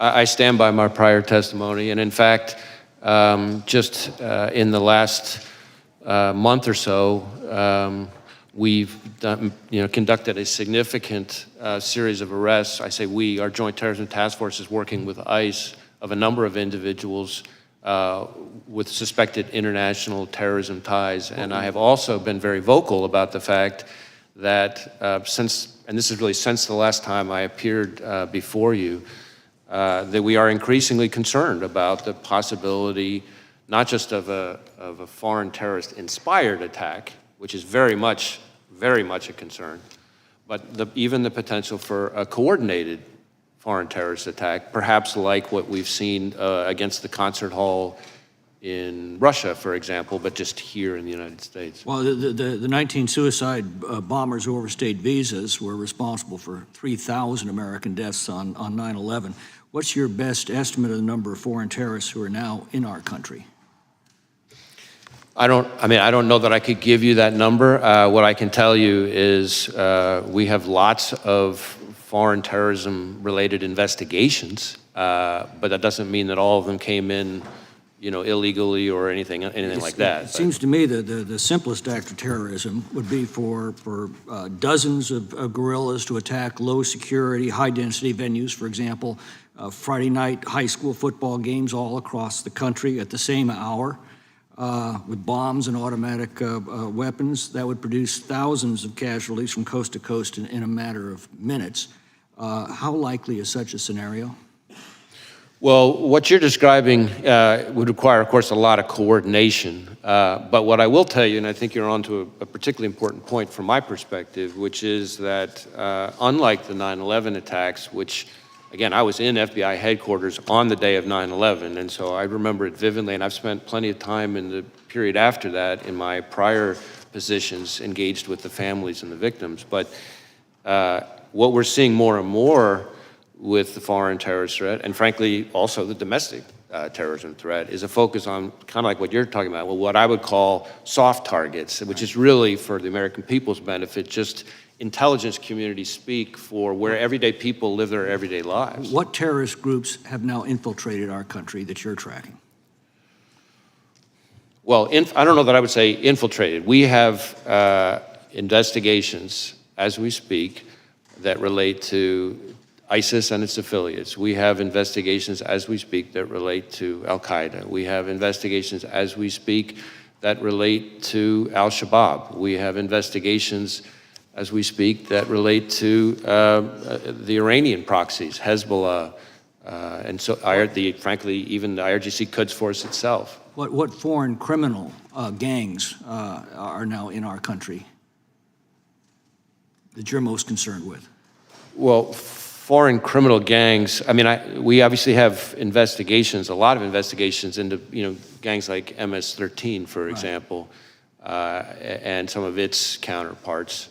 Although I think if you were to talk to most chiefs and sheriffs like I'm doing every week, we shouldn't underestimate how prevalent neighborhood gangs are, really. It's a lot of the gang violence that... Well, I'm concerned about those that we've allowed in through the southern border and what threat they are now posing. Do you believe that the vetting performed at the southwest border is adequate to ensure that aliens with terrorist or criminal gang ties are not being released into the United States? Well, it's not really for me to speak to the vetting. What I would tell you is that... you have to deal with it once they're released into the United States. And one of the concerns that I have, which I touched on briefly in my opening, is there's been a lot of focus on the number of known or suspected terrorists encountered at the border, and that number has increased over the last 5 or 6 years, and that should be of concern. But frankly, to me, the bigger concern is individuals who weren't either weren't on the watch list at the time they came in because there wasn't information known yet that ties them to terrorism, and it's only after they get in that some new piece of information develops somewhere overseas, and now we know. That's a bigger concern. We've been warned that they basically vet against a blank sheet of paper. If they don't have a record in this country, Border Patrol probably doesn't have any record. They're released into the country, and you find out later of the dangers. Or if they use fake documents and there aren't biometrics to connect them. Sometimes there are people who come in who, because of the nature of the threat information that puts somebody on the watch list, there wasn't, fingerprints from the person at the time, because not every piece of intelligence comes with fingerprints. So then the guy comes in using a fake ID, and of course, there's no reason to connect them. And of course, the 2 million gotaways you know absolutely nothing about. Exactly. Well, I don't know about absolutely nothing, because we may come across them in other things. I mean, one of the key parts of our collective defense here is that we work with 800,000 sworn law enforcement across the country, and we train them on the right questions to ask and things like that, so that we can build in additional eyes and ears if they, do a traffic stop or whatever happens to be. We run a greater chance of leveraging all that to pick up people who may have slipped through the cracks. Gentleman yields back. The gentleman from California is recognized. Director, we're about 100 days until the election. Russia has attacked our democracy in past elections. Are they seeking to do it in this one? We assess that the Russian government continues to want to influence and in various ways interfere with our democracy, with our electoral process. In fact, just in the last few weeks, we announced a significant disruption of a generative AI-enhanced social media, bot farm, essentially, of the Russians that was designed to be an influence operation, and some of the fake fictitious profiles of those bots purported to be U.S. persons. So they're still at it.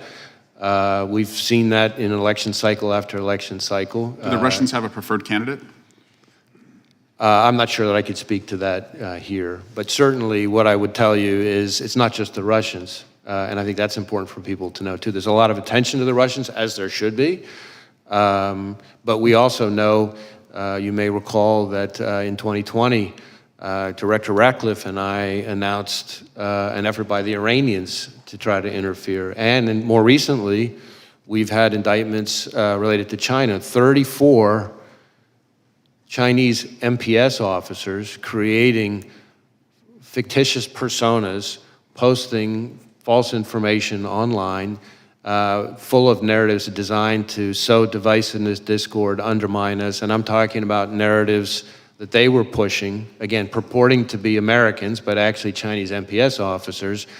For example, trashing any suggestion that COVID came from a lab leak, right, or trashing U.S. law enforcement on the occasion of the anniversary of George Floyd's death. And shifting to the attempted assassination on the former president, I want to make it clear, in America, violence has never been the answer. Not on a certain day in January or a recent day in July. And I just want to go through the shooting just briefly with you.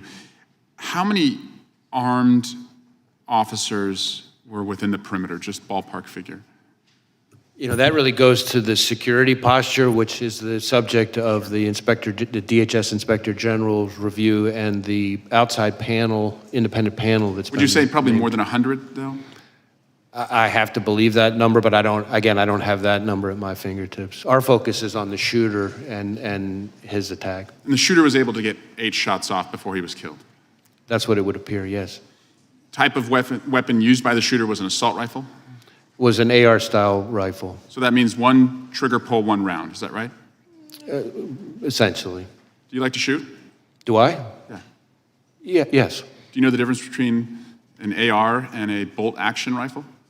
I'm not going to try to sit here and engage on sort of firearms expertise, but I've fired a variety of weapons. But had the shooter used a bolt-action rifle, would that have been one trigger pull, one round? That's my understanding. Would there had to have been more, well, on an assault rifle, trigger pull, round, bolt action, non-assault rifle, what's the difference? Is it faster, slower? He was able to get more rounds off more quickly than he would have with other kinds of weapons. And that's my point, is that we can add additional resources to protect political candidates, and we should. The people who went to that rally deserved to be protected from gun violence, just like the students at Parkland deserve to be protected from gun violence, just like the babies at Sandy Hook deserve to be protected from gun violence. So we'll devote more resources. We've added a presidential candidate who is also now protected. But if we're being honest with ourselves, we have armed this country to the teeth. And we have allowed the most dangerous people to have access to the most dangerous weapons. And I say that as a parent of a 7-year-old and a 5-year-old and a 2-year-old, the 2 oldest who have done multiple mass shooter drills in their classrooms. I say that as a brother to 2 police officers who walk a very violent beat.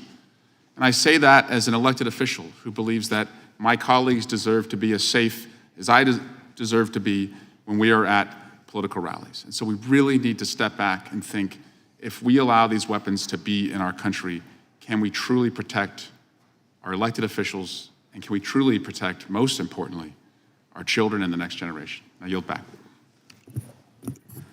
Gentleman yields back. It is good to have Mr. Massey back with us today. Some of us had a chance to go to Kentucky over the last few weeks and visit with Thomas and his family and hear all kinds of wonderful stories about Rhonda. Amazing, amazing lady, gentle spirit, and we're glad to have Mr. Massey back with us. And the next 5 minutes belong to you, Congressman. Thank you, Chairman. Director Wray, how many counter snipers were present at the rally that day, and which of the counter snipers took the shot that took out the would-be assassin? I don't have the number of counter snipers. I know it was the Secret Service counter sniper who took the shot that eliminated the shooter. And we've conducted a number of interviews, including of him. So was it one of the two that we see in the videos on top of the roof, or was it a different location that shot? I'm afraid I don't have that at my fingertips here. Okay. You mentioned that the would-be assassin bought a 5-foot ladder. You have credit card evidence of that. But it looks like on the scene there was a larger ladder that he might have used.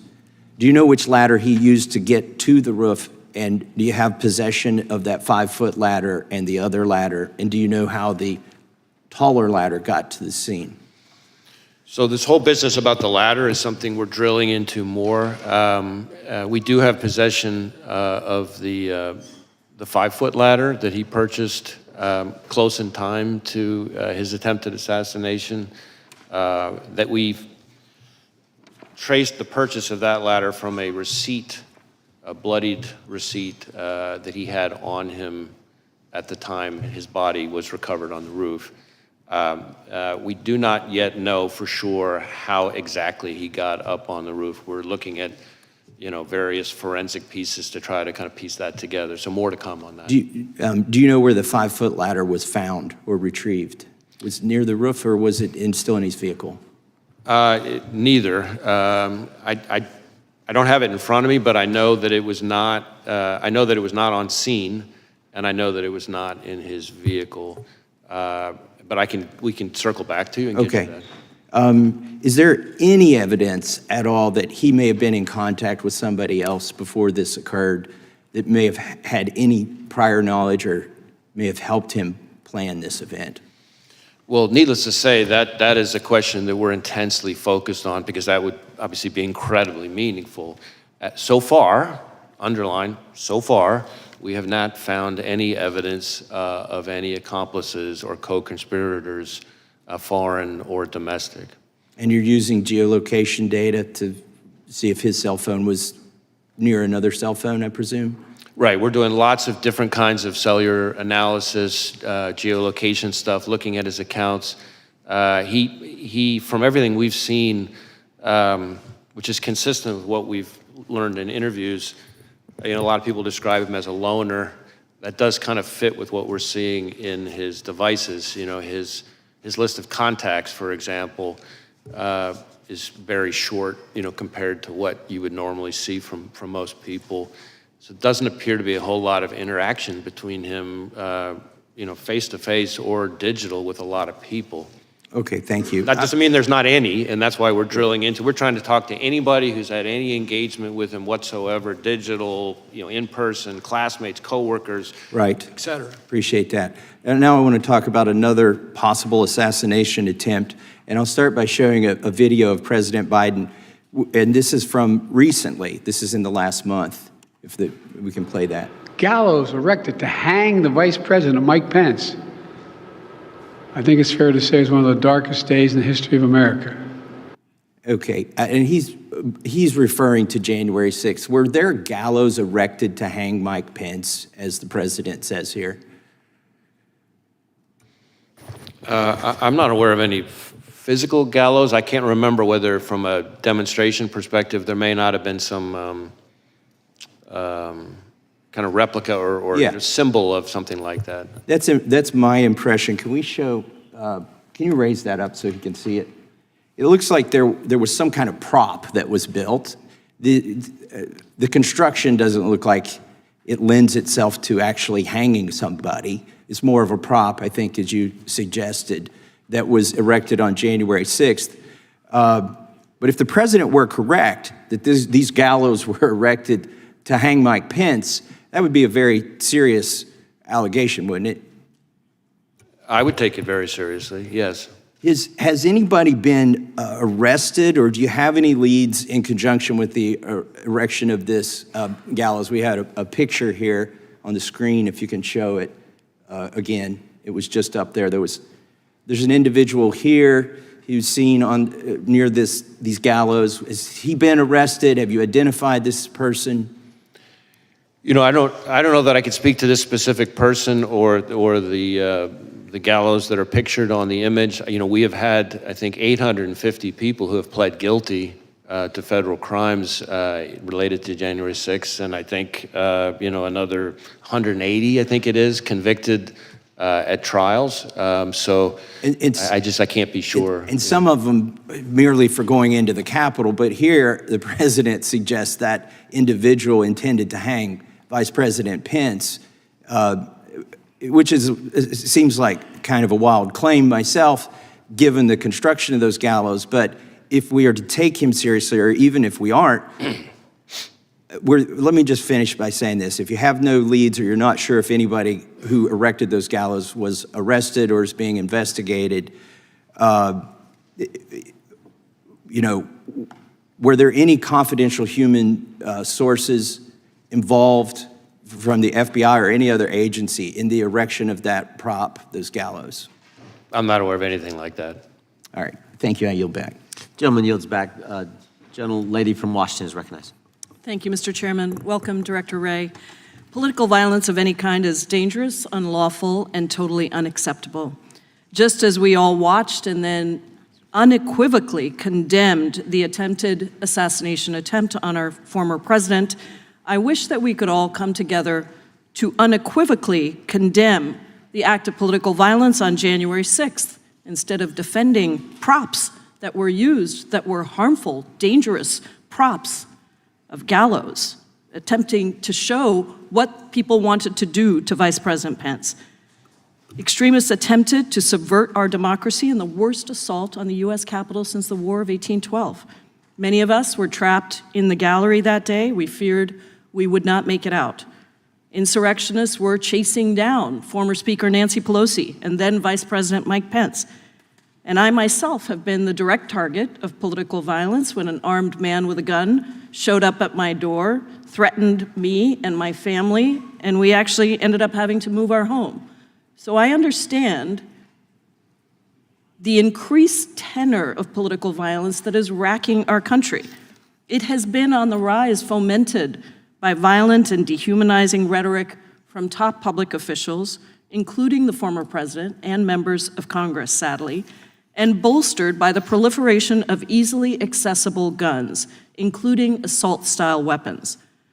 All of this violence is unacceptable, and I wholeheartedly condemn it. I just hope we condemn all of the violence, not just one or two incidents. Mr. Wray, today I want to focus on the role of the FBI and the need for the Bureau to remain politically neutral and independent. The FBI cannot and should not be subject to the whims of any president. The majority apparently doesn't think that the FBI needs to be politically neutral and independent. They want an FBI subordinate to the president, not accountable to the American people.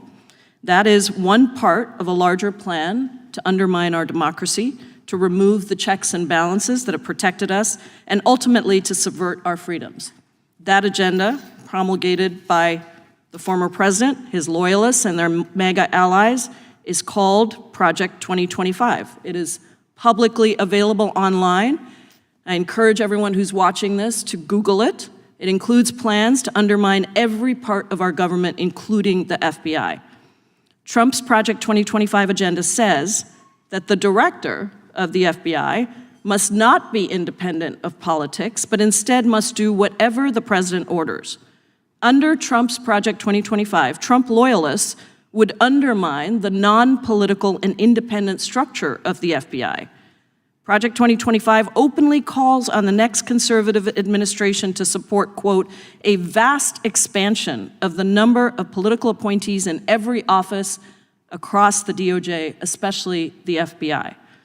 And so, Mr. Wray, given your extensive experience as a law enforcement professional at DOJ across multiple Republican and Democratic administrations, why do you think it's important that the FBI maintain political independence from the president? I think the FBI is and needs to stay independent, and that means protecting the American people without fear or favor, upholding the Constitution and the rule of law, and it means following the facts wherever they lead, no matter who likes it. And I add that last part because the essence of independence and objectivity is not that an investigation is going to always yield the result you want. Our independence and objectivity can't only be respected when you like the outcome. That's the very essence of objectivity. Sometimes you're going to like the result, sometimes you're not going to like the result. And that applies to everyone, including us. Any number of times we're disappointed and frustrated by the results of our investigations.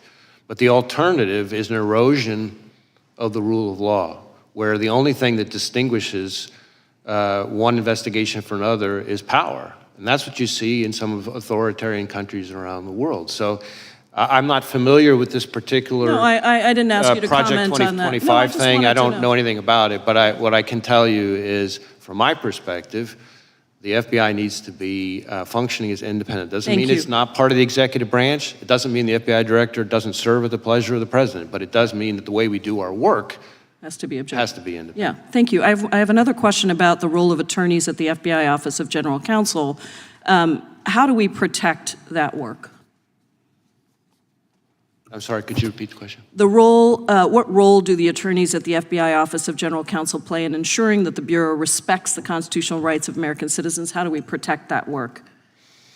So in my experience, the lawyers in the Office of General Counsel play an incredibly important role in ensuring that our agents have their questions about how to comply with the law and conducting their work answered, and ensuring that we conduct our work in the right way, which means scrupulously adhering to the laws and the rules that apply to us.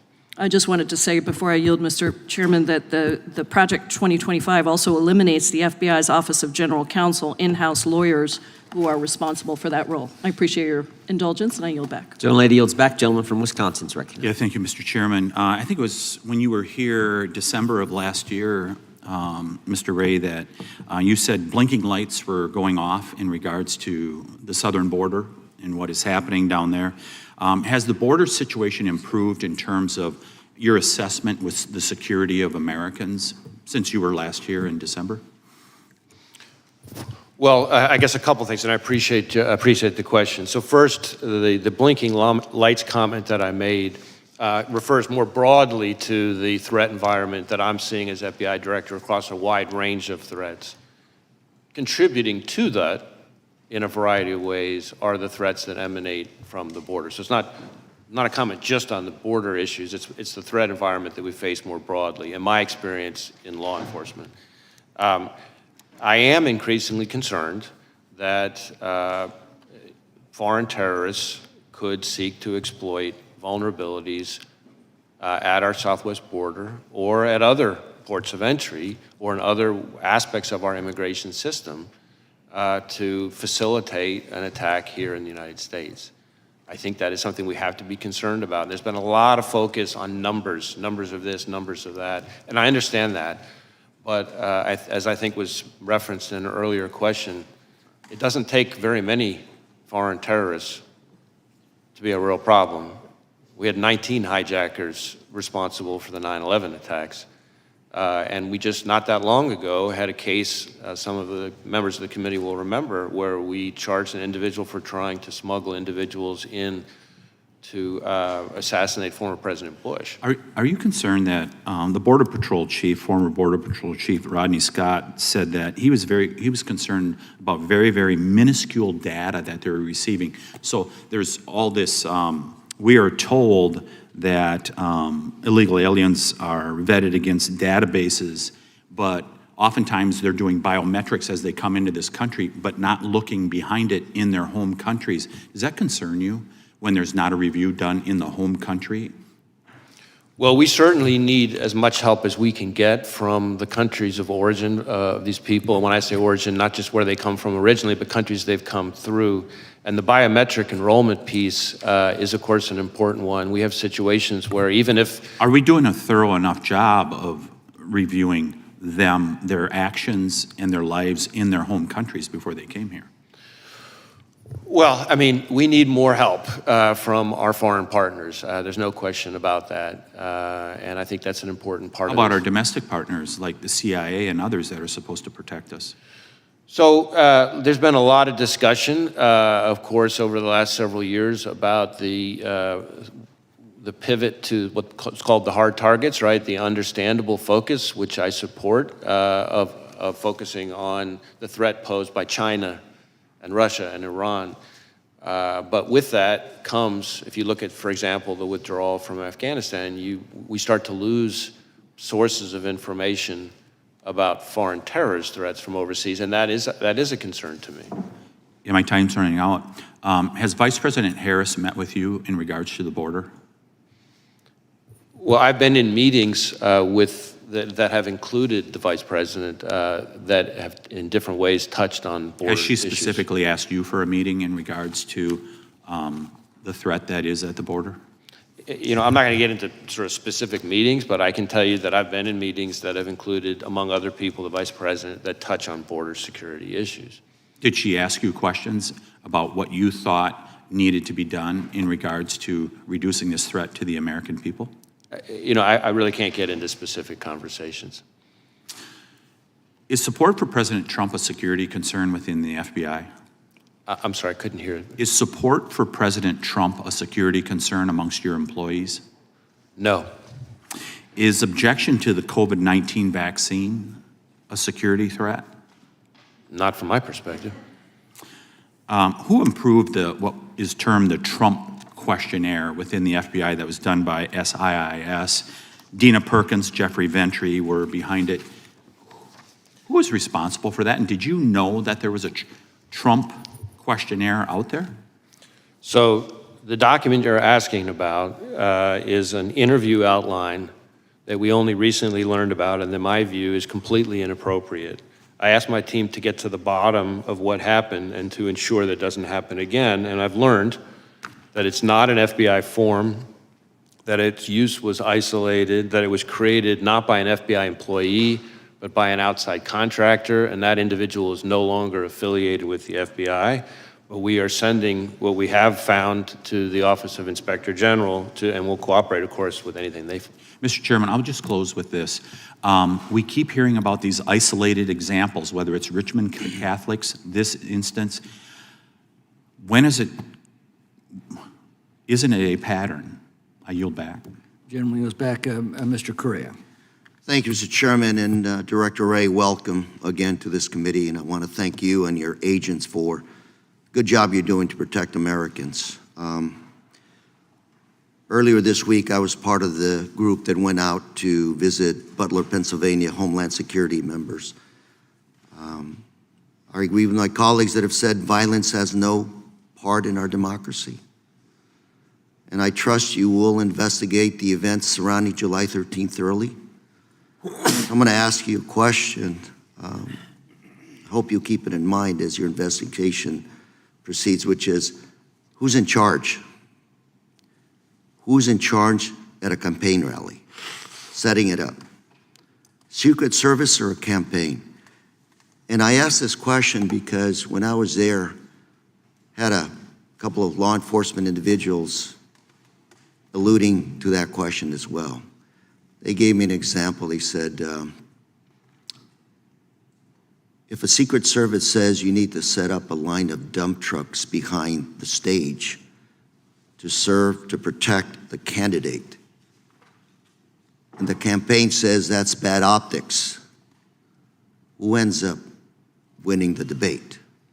So my question is, who's in charge? And as you investigate this crime scene, hope you ask the locally elected officials. I spoke to a county supervisor, local police and sheriff. They all had information they wanted us to know, to relay. We just didn't have the opportunity to sit down and talk to them. There was a lot of concern that they weren't given enough time to prepare for this rally. They thought there were things that could have been done better. And ultimately, what I keep thinking, what I keep coming back to is question, who's in charge at these rallies? I think it's an important one because we have an election right around the corner. Pennsylvania, Butler, these areas, battleground states around the country will continue to be areas where our candidates, both sides, will show up and the threats will continue to be there. So I hope, Director Wray, that you'll keep that statement in mind as you continue to investigate this crime scene.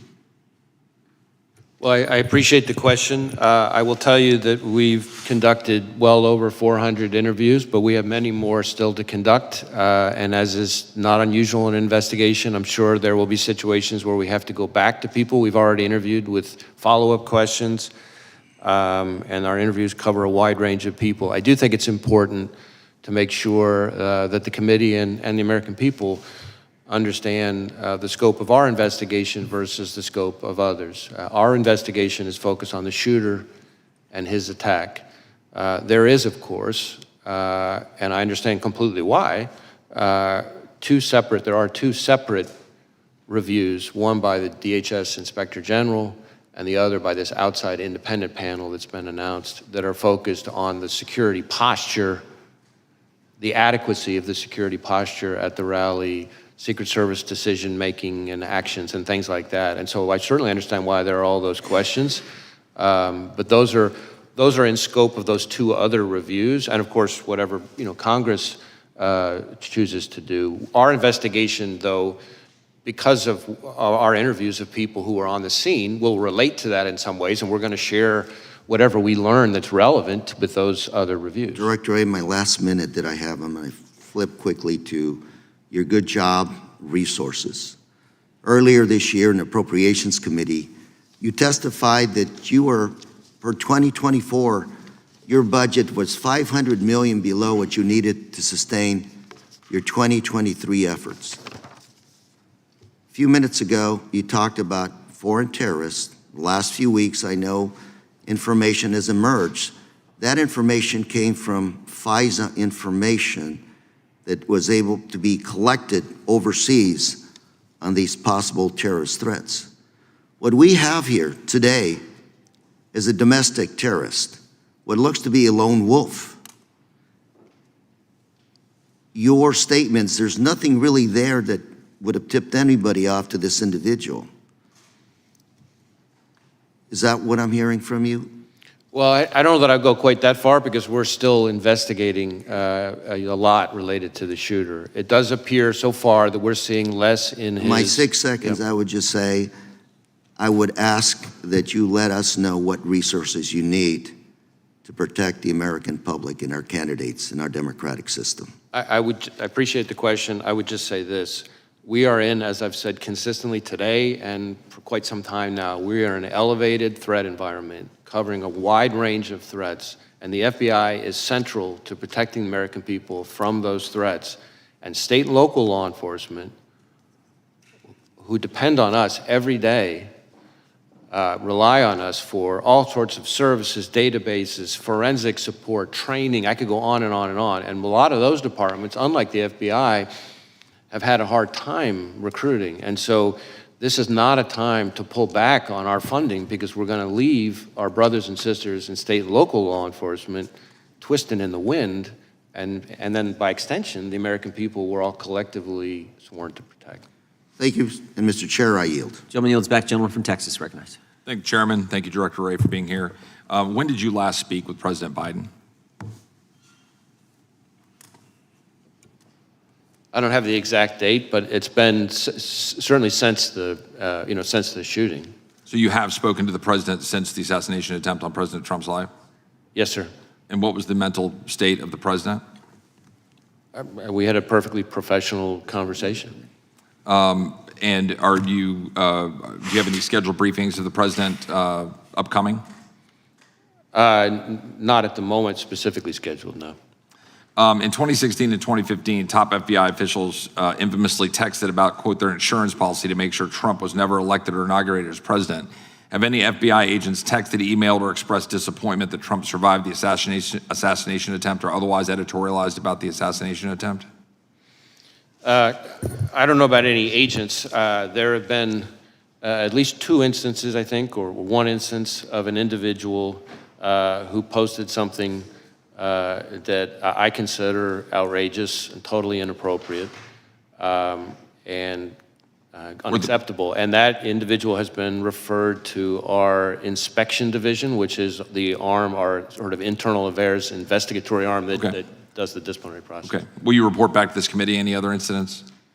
I'll do my best to share information with the committee. You testified earlier that the FBI maintains high standards irrespective of so-called diversity efforts. Is it true that in December of 2016, former Director Comey lowered the passing standards for Phase 1, allowing an influx of previously unqualified applicants to continue in the hiring process who normally would have been stopped back in December of 2016?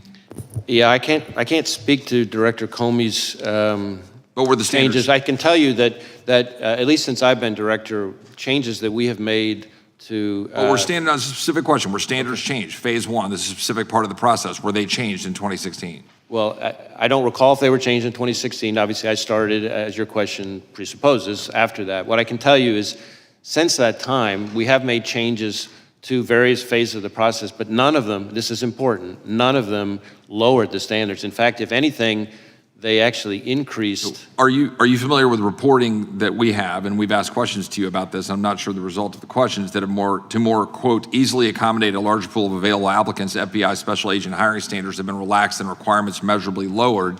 This according to a group of former agents who have testified about this and written a report and submitted it to Congress.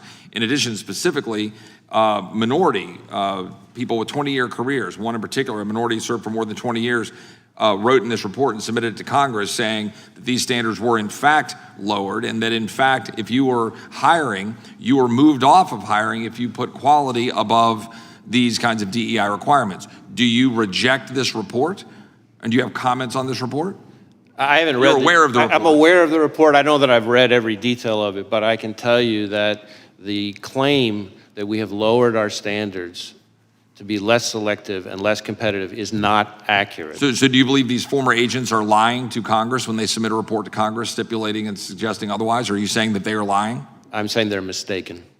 Okay, but they're affirmatively on the record. They're telling us and submitting a report to Congress saying that those facts are directly in contradicting what you're testifying here today. So I just want to be clear so we know we're saying that they are submitting evidence to our record to the contrary that you say is untruthful.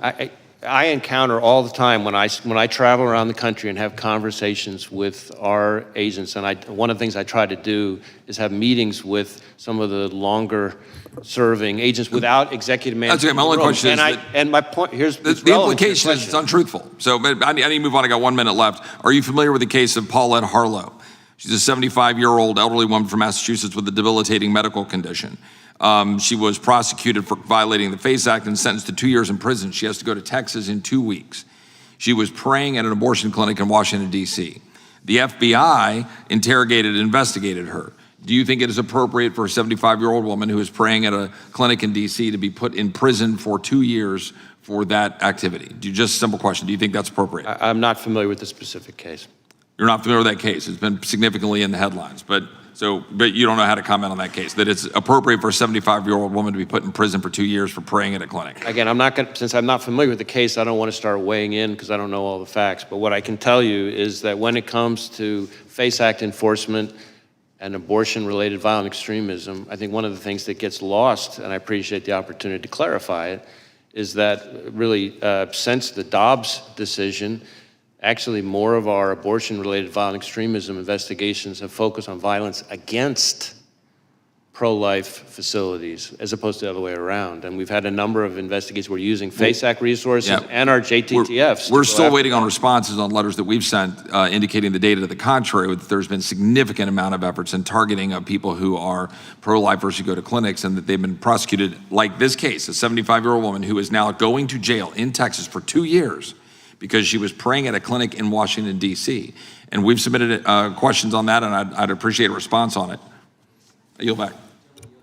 Gentleman yields back. Gentlelady from Pennsylvania is recognized. Thank you so much, and thank you, Director Wray, for being here and for the work that your team does, as well as for sharing the information that you've been able to today.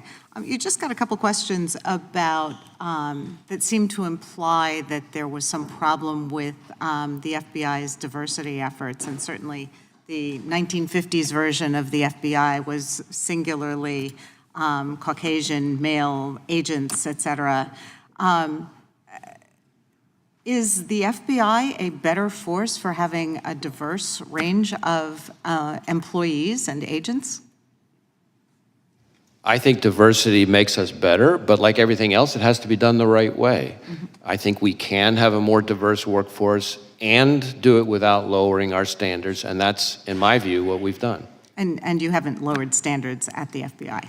We have not. I repeatedly come across people who are confused about different parts of that, and I appreciate the opportunity to set that straight. Thank you. Yeah, I think we're all concerned here as we've seen the rollout of this Project 2025 that purports to try to eliminate any reference to diversity efforts across the entire federal government. So it is sort of a top-of-mind concern as it's threatening to become reality. So what I did want to talk about today is something some of my colleagues have mentioned, which is the normalization of threats and violence against public servants at all levels, whether it's election workers or school officials, elected officials and their families, judges, federal law enforcement agents, and others. To be clear, I think it's very clear that the majority of Americans wholeheartedly condemn any sort of political violence and understand that it's not legitimate discourse and that it has no place in our civic life. But words do matter, and they have consequences, particularly when uttered by people in positions of leadership. So that's why I remain very concerned by the willingness of some members of Congress to repeat disinformation and conspiracy theories that undermine trust in our public institutions, which serve all Americans. And when elected officials embrace overheated or fact-free rhetoric, it becomes dangerous. I have been heartened, as many national leaders have unequivocally condemned calls to violence, and I would urge all members of this body to do so and continue to do so, regardless of the party affiliation of the perpetrators or the targets of such threats. You and our other national security officials have repeatedly warned us that foreign actors are actively working to spread disinformation, to influence our elections and discredit our public institutions, and we shouldn't be aiding and abetting them. So to live in a country that we aspire to, where our most valued democratic processes like free and fair elections can be carried out unimpeded, and people can run for office, serve their communities, and exercise their right to vote without fear of violence, we've had some concerns about violence around our elections. In 2020, the endorsement and promulgation of falsehoods about the election results by the former president and his campaign led to threats and attacks against election officials and poll workers in Pennsylvania. And those falsehoods also wasted millions of taxpayer dollars on frivolous lawsuits and extraordinary security costs. So as we're again approaching November, we want to ensure that those who implement and defend our elections, our neighbors and our nonpartisan civil servants, can do that important work free from conspiracy theories and threats. So we know our local law enforcement across Pennsylvania are preparing for some disruption and threats because while Pennsylvania may be a battleground state in the upcoming election, that battle should obviously be a war of words over policy and the vision we're charting for our country's future, not an actual civil war. So how is the FBI working with state and local law enforcement to prevent and respond to election-related violence, particularly against election workers? So in a variety of ways, we're partnering with state and local law enforcement. Obviously, the physical security in the first instance, in most of the respects you're talking about, is in the ordinary course, the responsibility of state and local law enforcement. But we play an important role in a number of ways. So we share, threat bulletins, information like that about things to be on the lookout for, things we're seeing. If we ever have specific threat information, then we work to get it to the right people. We have election crime coordinators, which we've had for decades in all 56 field offices who have existing relationship with not just state and local law enforcement, but election officials, especially focused on security and threat-related issues. And then, of course, we're participating in the Election Threats Task Force that DOJ set up, which is focused on threats of violence or actual violence against election workers specifically. And we've had a number of arrests and even some convictions already on that. Okay. Thank you for your input. I yield back. Gentlelady yields back, Director. It's my intention to go approximately another half an hour. Then we will break for the Prime Minister of Israel's address to the Congress on the floor, give you a chance for lunch, and then resume after that. But we'll keep pushing through for the next half hour if we can. The gentlelady from Indiana is recognized. Thank you, Mr. Chairman. Thank you, Director Wray. I think you have a little bit better tone in conversation, so I appreciate it, and answer some questions, so I appreciate it. Hopefully you'll answer also on 2 letters that I sent you over a year ago, one related to Durham report, and the other one related to Russian-infiltrated SBU that collaborated with FBI. So hopefully we'll get these answers, and hopefully we'll start doing authorization. Don't you think doing authorization would help us to get better answers? Congress should probably work in authorizing your agency. Don't you agree with that? We work very hard to try to get information to this committee and to other committees. But authorizing spending probably would be a good thing for us to do. Don't you agree? Oh, I'm sorry, authorizing what? Our spending, not just doing appropriating, but actually doing authorization of spending through this committee. Yes. Okay, thank you. We might start doing that. But we can talk about, and a lot of my colleagues on the other side, AR-15 gets a lot of bad rap, like to bring it up, this issue. But really, there are a lot of hunting rifles that probably, maybe even more accurate than a lot of ARs. And don't you agree, we have like millions, right? Don't you agree, we have millions of rifles owned by law-abiding Americans. So do you think we should be taking them? Millions of rifles from law-abiding Americans? What do you think about that? Would that be something feasible, and really we should be doing that? Well, again, I'm not going to be addressing anybody's specific legislative proposal. From our perspective, from the FBI's perspective, the concern is any dangerous weapon in the wrong hands. But all weapons in the hands of the wrong person. But all weapons are dangerous, right? I'm sorry? All weapons are dangerous. Knives are dangerous, Sure. Explosives are dangerous. There are a lot of weapons are by their very but are we going to be definition confiscating, hunting rifles and rifles for millions of Americans? Do you think it's even feasible to do something like that from law-abiding citizens? It's not something I'm advocating. Okay, well, thank you. I appreciate that. So we have to go back. That was a catastrophic failure of security. That what's happened, recently with attempted assassination. Don't you agree with that? Well, I think former Director Sheila has already publicly acknowledged that it was, I think her words were, a significant operational failure. Then we had, similar situation, a different, talking about bad optics. Speaker Pelosi at that time didn't want to have bad optics on January 6th, and we didn't have proper security here on January 6th. That was a catastrophic failure too. Are we looking at that? Any one conclusion was made from that? Have we made any adjustments? Because I know a lot of people, got hurt now just being here. With a lot of cases bringing up the Department of Justice, and a lot of them were really just law-abiding Americans that really just upset with the government, and they have a reason to do it. So I think we need to think about it before we prosecute, or instead of actually, looking how we can deal with real criminals and how we can have a proper security when we have events with so many people there. So did you have confidential human sources? I think you never answered that question on January 6th in the Capitol. Did you have some?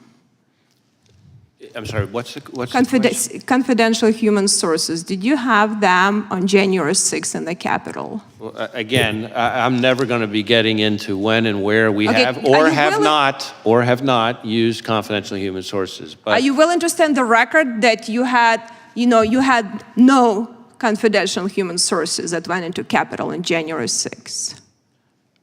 as I've said consistently, I'm not going to get into where we have or have not used confidential human sources. I can tell you that if you are asking if the violence at the Capitol on January 6th was part of some operation orchestrated by FBI sources or agents, the answer is no. No, I didn't ask you that. I asked you, so did you investigate any confidential human sources? Did you do any investigation and looking at that? So you're not answering if you had any or not. So if you had potentially, did you do anything you needed to make sure to investigate that none of your sources did anything wrong? If they did wrong, they were prosecuted the same way, like you're trying to prosecute a lot of people that really, even in Supreme Court ruled recently that some unconstitutional charges. Let me just add that there have now been, I think, 180 individuals who've gone to trial, in addition to the 850 who've pled guilty. Right, but I think the problem is you put these charges, a lot of people would put guilty. But let me say just quickly, because I only have 10 seconds, really. So I hope you will take seriously what you're doing. You know, related to the border security is also a crisis. You know, your vice president was a lead-in on that. She initiated meetings with you to lead, like weekly or monthly meeting where she actually get briefings from you as a leading border czar that had that function. Have you had that? Has she initiated any meetings on a regular basis with you? Again, gentlelady's time has expired. The gentleman can respond. Right. On this issue of confidential human sources, number one, I will say there is a DOJ OIG review that's underway that I think addresses some of these kinds of topics, I believe, but I won't speak for the Inspector General. Second, as to this suggestion, which I've heard all too many times, that somehow January 6th was orchestrated by FBI agents or sources, I will note that in addition to my prior comments, that there have now been 850-ish individuals who've pled guilty, another 180 who've gone to trial. They've all had access to defense counsel, discovery, all the things the Constitution and the rules provide them. It's been in front of something like 15 different judges, I think dozens of juries, and not one has given credence to this notion. And in fact, I don't think any of them have even really seriously tried to raise it. So it's not just my word for it. Look what's happening in the cases. Thank you. The gentleman from Colorado is recognized for 5 minutes. Thank you, Mr. Chairman.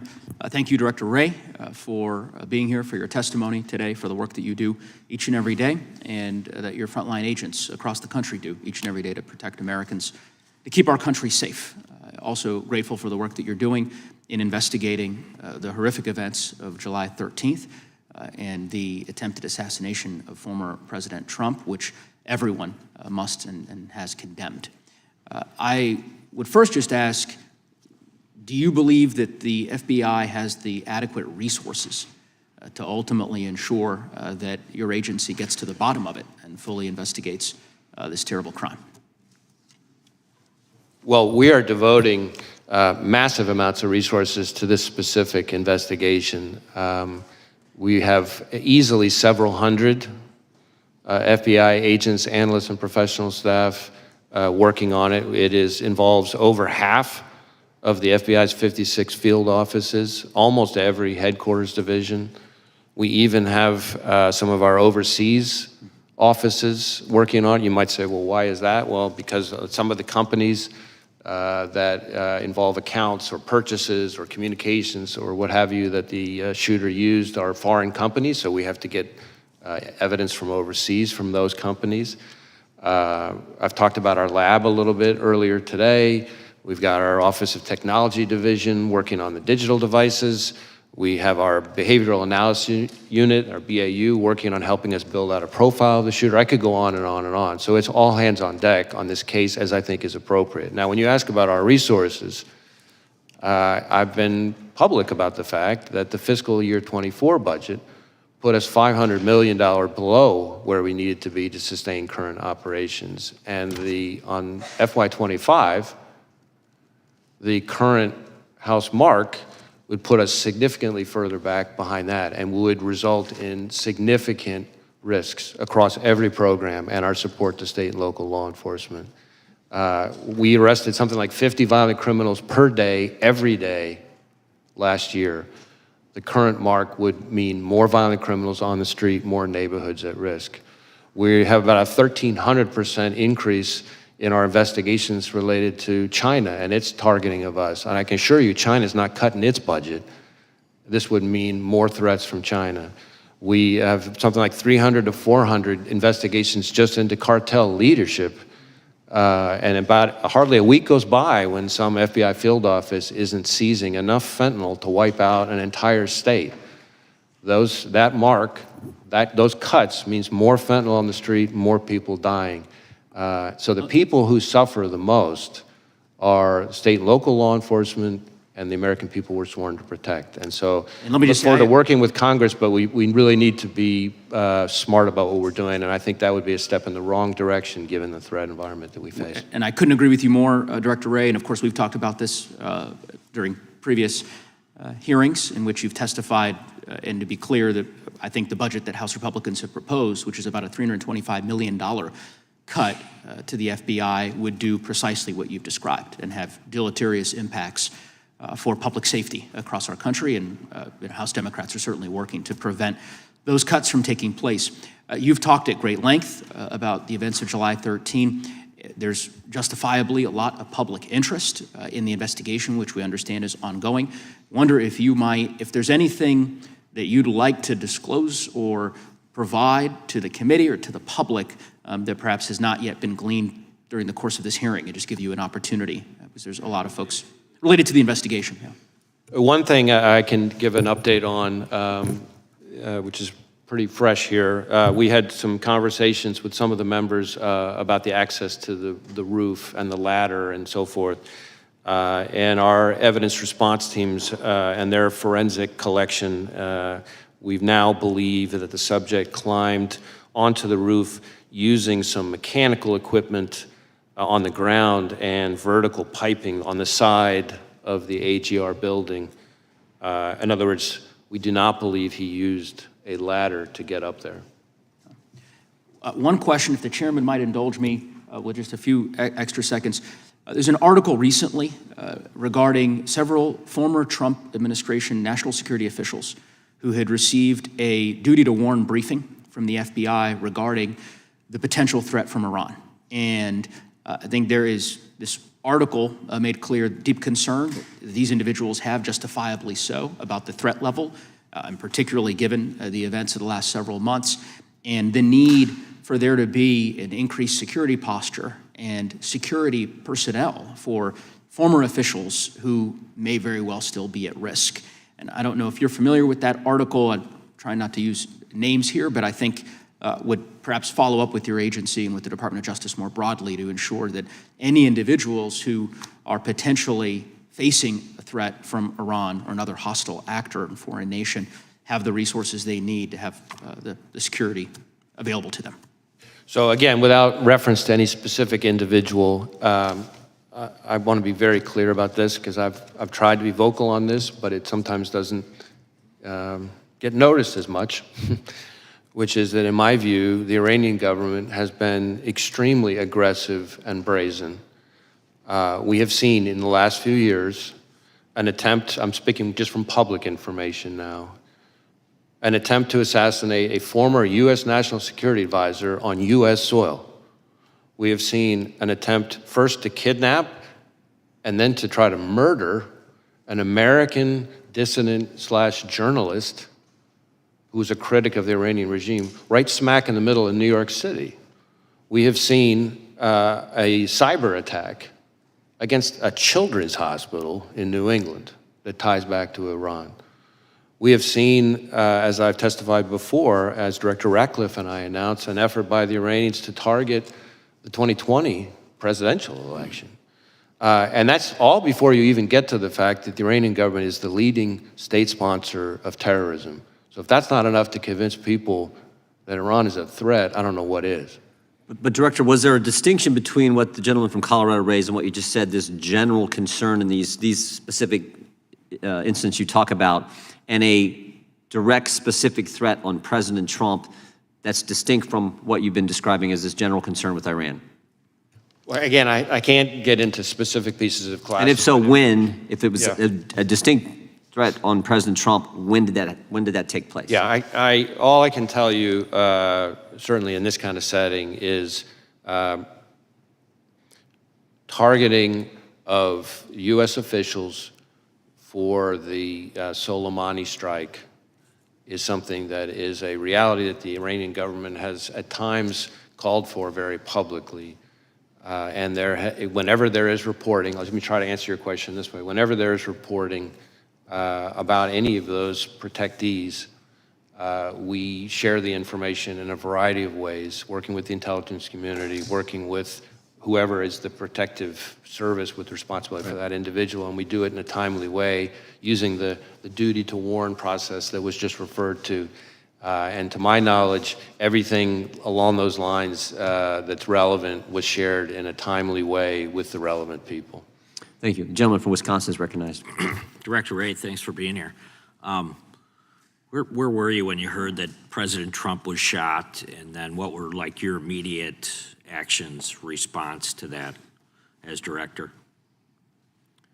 I was about to have dinner with family, and I was horrified and angry. I'm just thinking, the reason I asked the question is because I'm still trying to figure out kind of the lanes, what the FBI would respond to and what the Secret Service has the responsibility to respond to. Can you just kind of cover that again? Sure. So the FBI is not responsible for, has never really been part of our mandate or mission for the physical security of venues, of specific protectees or anything like that. That's, if it's somebody within Secret Service's scope, that's their mandate and mission. We are a law enforcement and intelligence agency, and so if you think about it this way, we're the Federal Bureau of Investigation. We're not the Federal Bureau of Security. You might say, well, what's the difference? Well, there is a difference. We investigate crimes, we investigate threats to national security, but we don't, questions about security posture, the adequacy of resources and assets that were deployed to protect a specific individual, whether there's enough security, and certainly the staffing of that security is not something the FBI, again, we're 116 years old, has historically done. So at this point, have you been able to go through the shooter's home and kind of document kind of what you found as far as evidence goes? So we have been able to search the shooter's home. So again, just sort of tying your first question to your second question now, our role is to conduct an investigation of the shooter and the attack. And so we're going to conduct a painstaking, intense investigation of that. We have, among other scenes that we've processed using evidence response teams, in addition to the rally scene itself, of course, we have been through the shooter's home, his bedroom, other parts of the house, et cetera. Have you been able to establish that he did go to a range and either zero that weapon in or, at least target shoot that weapon prior to the assassination attempt? So we do assess that he went to a shooting range the day before, not the only time he went to a shooting range. He was a fairly, avid might be a little strong, but a fairly avid, shooting hobbyist. And so he went to, belonged to different sort of clubs and went to certain ranges and that kind of thing. We do believe, based on what we've seen so far, that he went to a shooting range the day before and that he shot an AR-style rifle at that range the day before. I'm not sure we know for sure that it's the weapon that he used, but I think we assess that it probably is. Have you been able to interview his parents? Yes, we have. And was there anything that was gained from that interview that would lead you to believe that they certainly were aware of what was going on? I guess I want to be careful about talking about specific people's interviews, but I would say that his parents were cooperative with us. And as I've said before, and hopefully this gets at your question, we have not identified any accomplices, co-conspirators, or anything along those lines. So it's the FBI's position right now that he still acted independently. Again, we're still, I know it seems like a lifetime since July 13th, but we're still early stages, but we have not seen anything so far that would suggest to us that he acted with others. How does the FBI view not just a Trump rally, but political rallies versus other types of events, from a security perspective, compared to a college football game or any mass, large crowd type gathering? Because I think one of the things that's most difficult to really to swallow at this point is that the idea that these Trump rallies have been happening for years and that there could be such a lax approach to the physical security of those fairgrounds that day. And I'm wondering, where does this fall? And then on top of that there were other presidential candidates out there that didn't have full Secret Service protection. RFK Jr. has been the most vocal about it. I was wondering if you could comment on the facilities as well as providing security for presidential candidates? Well, again, I want to be a little bit careful to stay in my lane because, again, security posture and the adequacy of the security posture is really the core expertise and responsibility of agencies like the Secret Service. But certainly it is, I think, fair to say that outdoor events, whether they're political rallies or, as you say, you know, a college football game in an open stadium, a concert, these are places that are often, you know, particularly challenging to secure adequately because the range of threats that can face them are higher. In addition to that, as has been discussed a little bit here already in today's hearing, just threats to public officials, including politicians, is an increasingly pervasive part of today's landscape, and so that adds to the challenge. So you're talking about the combination of individuals who are increasingly targeted for violence, combined with venues that are softer and harder to secure targets, I guess is the way I would answer. But again, those kinds of questions, the adequacy of the security posture, all the resources that were or were not devoted, all that stuff, is my understanding would be very much in scope for the DHS Inspector General investigation and this outside independent panel that's been appointed. I yield back. Gentleman yields back. Director, I think we're going to be able to get two more members' times of question, then we have to get to the floor for the Prime Minister. Gentlelady from Georgia is recognized. Thank you, Chair Johnson, and thank you so much, Director Wray, for your transparency and your testimony today. First, I want to say my friend, my mentor, Congresswoman Sheila Jackson Lee, was known by many as the voice of reason here in Congress. And she was my friend before I even came to Congress. And in my freshman year, she kind of took me under her wing and she kind of showed me the ropes. And she was a force to be reckoned with. And I can say that she will never, ever be replaced. And she was a trailblazer, and I know that she will sorely be missed here in Congress. Director Wray, I only have one question for you today, but before we get to that point, I'd just like to reiterate today that political violence is never acceptable. Regardless of how different our political values and views are, attempted assassinations are a stain to the very democratic ideals of this nation. We have endured riots on Capitol Hill on January 6th, where a literal noose was erected on Capitol grounds, intended for then Vice President Pence and Speaker Emeritus Nancy Pelosi. Political violence against election workers, that has been expressed today. An attack on Paul Pelosi, Nancy Pelosi's husband.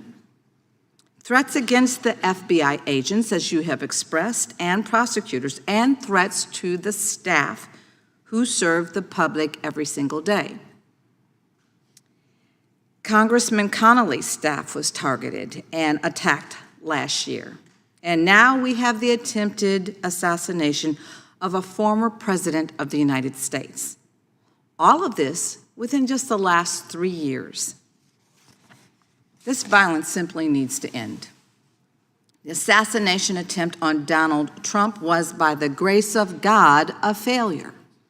The weapon the 20-year-old man was able to obtain, an AR-15, generally has a shooting range up to 600 yards and shot Mr. Trump from almost 150 yards away. This weapon has the ability to kill multiple people in seconds. And sadly, Corey Compouture lost his life because of this man and because of this gun. Mr. Compouture's family will never be the same. Trust me, I understand that more than anyone else in this room.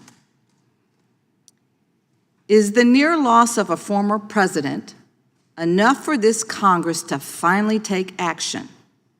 Because there are 206 of us that are already standing in the wings, ready to take immediate action to ban assault weapons today.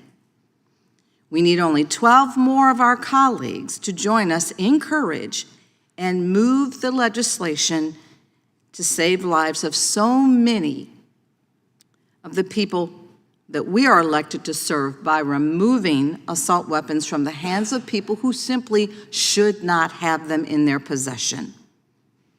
We are crippling our democracy, and we are ripping apart our fellow Americans until we do. I ask today, because it is clearly it wasn't enough to take action when the lethality of assault weapons, we lost 26 and 7-year-olds and 6 teachers in 2012, when I also lost my son to gun violence, or 14 teenagers and 3 more teachers in 2018, nor was it enough when we lost 19 more children and 2 more teachers in 2022.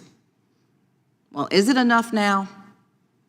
Now that a former president, the very president that many of you in this room are hoping will be reelected, almost lost his life because this Congress has failed to reinstate an assault weapons ban. A ban that, by the way, Republicans joined with Democrats to pass 30 years ago. Well, fine. If y'all don't like assault weapons ban, we can bring another bill that I have introduced to a vote, the Go Safe Act. This bill focuses on the components of the semi-automatic firearms and regulates their infrastructure, sale, and transfer. This, again, is not the time for thoughts and prayers. This is a time for action. Director Wray, just one question I have for you. Would you rather have your officers protected or protect someone against an assault weapon being shot from 147 yards away, or a standard pistol with no accessories attached? Well, again, I'm going to refrain from appearing to comment on specific legislative proposals, but I can tell you that we have certainly concerned about the danger to law enforcement from any kind of high-powered weapon in the wrong hands. And it hits close to home for us because just not that long ago, 2 great agents, Laura Schwarzenberger and Dan Alphen, down in Miami, executing a search in a crimes against children case, were shot and killed by a subject with an automatic weapon. So again, dangerous weapons in the wrong hands is something that, of course, from a law enforcement perspective concerns us, but I'm not going to wade into the legislative process. Well, thank you for that answer. I'd rather give our agents a fighting chance, and I yield back. Gentlelady yields back. Gentleman from Oregon is recognized. Thank you, Mr. Chair, and thank you, Director Wray, for being here today. So we spend $3 billion a year, excuse me, on the Secret Service, $3 billion. And it would seem that we could and should have had a better job done a few weeks ago on the 13th than what we saw. Will you have anything to say about correcting what are the obvious deficiencies in what the Secret Service did? Well, for the most part, the deficiencies or adequacy or inadequacy of Secret Service's performance, decision-making, resources, all that stuff is in the purview of those 2 other investigations. That is the DHS Inspector General and the outside independent panel that's been announced. Having said that, our investigation, which, as I've testified now, involves several hundred FBI employees and every asset we can bring to bear of the shooter, again, our investigations of the shooter and his attack, of course, involves interviewing law enforcement, including lots and lots and lots of Secret Service people. So we'll share all that with those reviews so that they can answer those questions. The reason I'm asking this is because this isn't the first time the Secret Service has been before Congress. There was a 435-page report issued in 2015 by Congress saying, fix yourself. They didn't. In fact, there was a follow-up in 2019 where they had only done a few of the, I think it was 18 or 19 different specific things they were supposed to do. They'd done some, but certainly not all. There was another follow-up in 2022. And again, the Secret Service had not done what Congress had asked. I guess my question to you, Mr. Director, is what should Congress do? A 435-page report 9 years ago, and still the Secret Service didn't do what it was told to do then. Can you help, Director Wray? Because this type of performance is not acceptable. Well, I think even former Director Sheila has acknowledged that this was a significant operational failure. If there are ways for the FBI to be helpful beyond what we're already doing in terms of our investigation, we stand ready to try to be helpful. I do want to say, as somebody who's been in law enforcement for most of my career, I've worked with some just phenomenal Secret Service agents. I'm going all the way back to my time as a line prosecutor, and they have an incredibly hard job, and I have a lot of affection and respect for the men and women of the Secret Service. I'm sure you do, and I'm sure you're right. But the trouble is when Congress says you need to do these 19 things and it says the clearly still in view. Are you going to raise that issue? I think that's really Okay, that's fine. Let me go to the shooter as he was on top of the roof. Apparently another officer from another police division saw him and quickly ducked down because the shooter aimed a gun at him. And then the shooter apparently, was he prone at the time he took the shot toward the president? So my understanding is that the local officer who that we're talking about, with the assistance of another local officer, was able to kind of get up and see onto the roof where he observed the shooter, I believe, in a prone shooting position. The shooter then turned and faced him, the local officer, with the weapon. From the prone position. That's my understanding. And then he went back to the prone position. And this is all seconds before the shooter took his But that entire time, the shooter was in the scope sight of the counter sniper, correct? That one I'd have to double check on. I know we've interviewed the counter sniper, but I'm not sure I know the But answer. the counter sniper didn't take a shot until after the assassin attempted to shoot the former president and others. He got off 8 shots before the counter sniper shot the shooter. What's with that protocol? Can you get that fixed? Well, I really want to be careful not to be, given the scope of our investigation, somehow second-guessing the very difficult act and decision it takes for a counter sniper to kill another human being in that situation. It's all happening in seconds. So 8 shots. Yeah. And that was after he'd been seen for 20 minutes. I yield back. Thank you. Director, that's an important question, though, because you've talked to the counter sniper.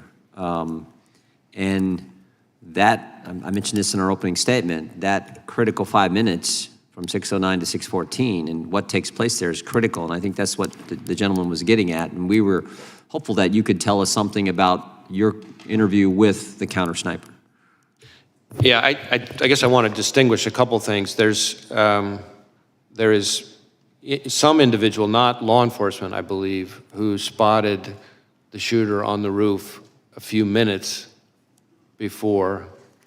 But I think law enforcement spotting him with the weapon on the roof is seconds before the shot. Okay, So, that's important. yeah, 'cause so there's two different things I think going what you're on saying there. is it wasn't maybe that's, if the bad guy shoots at 6:11, then you're saying this encounter with local law enforcement that Mr. Bentz was just getting into happened just seconds before that and maybe not 2 minutes before that?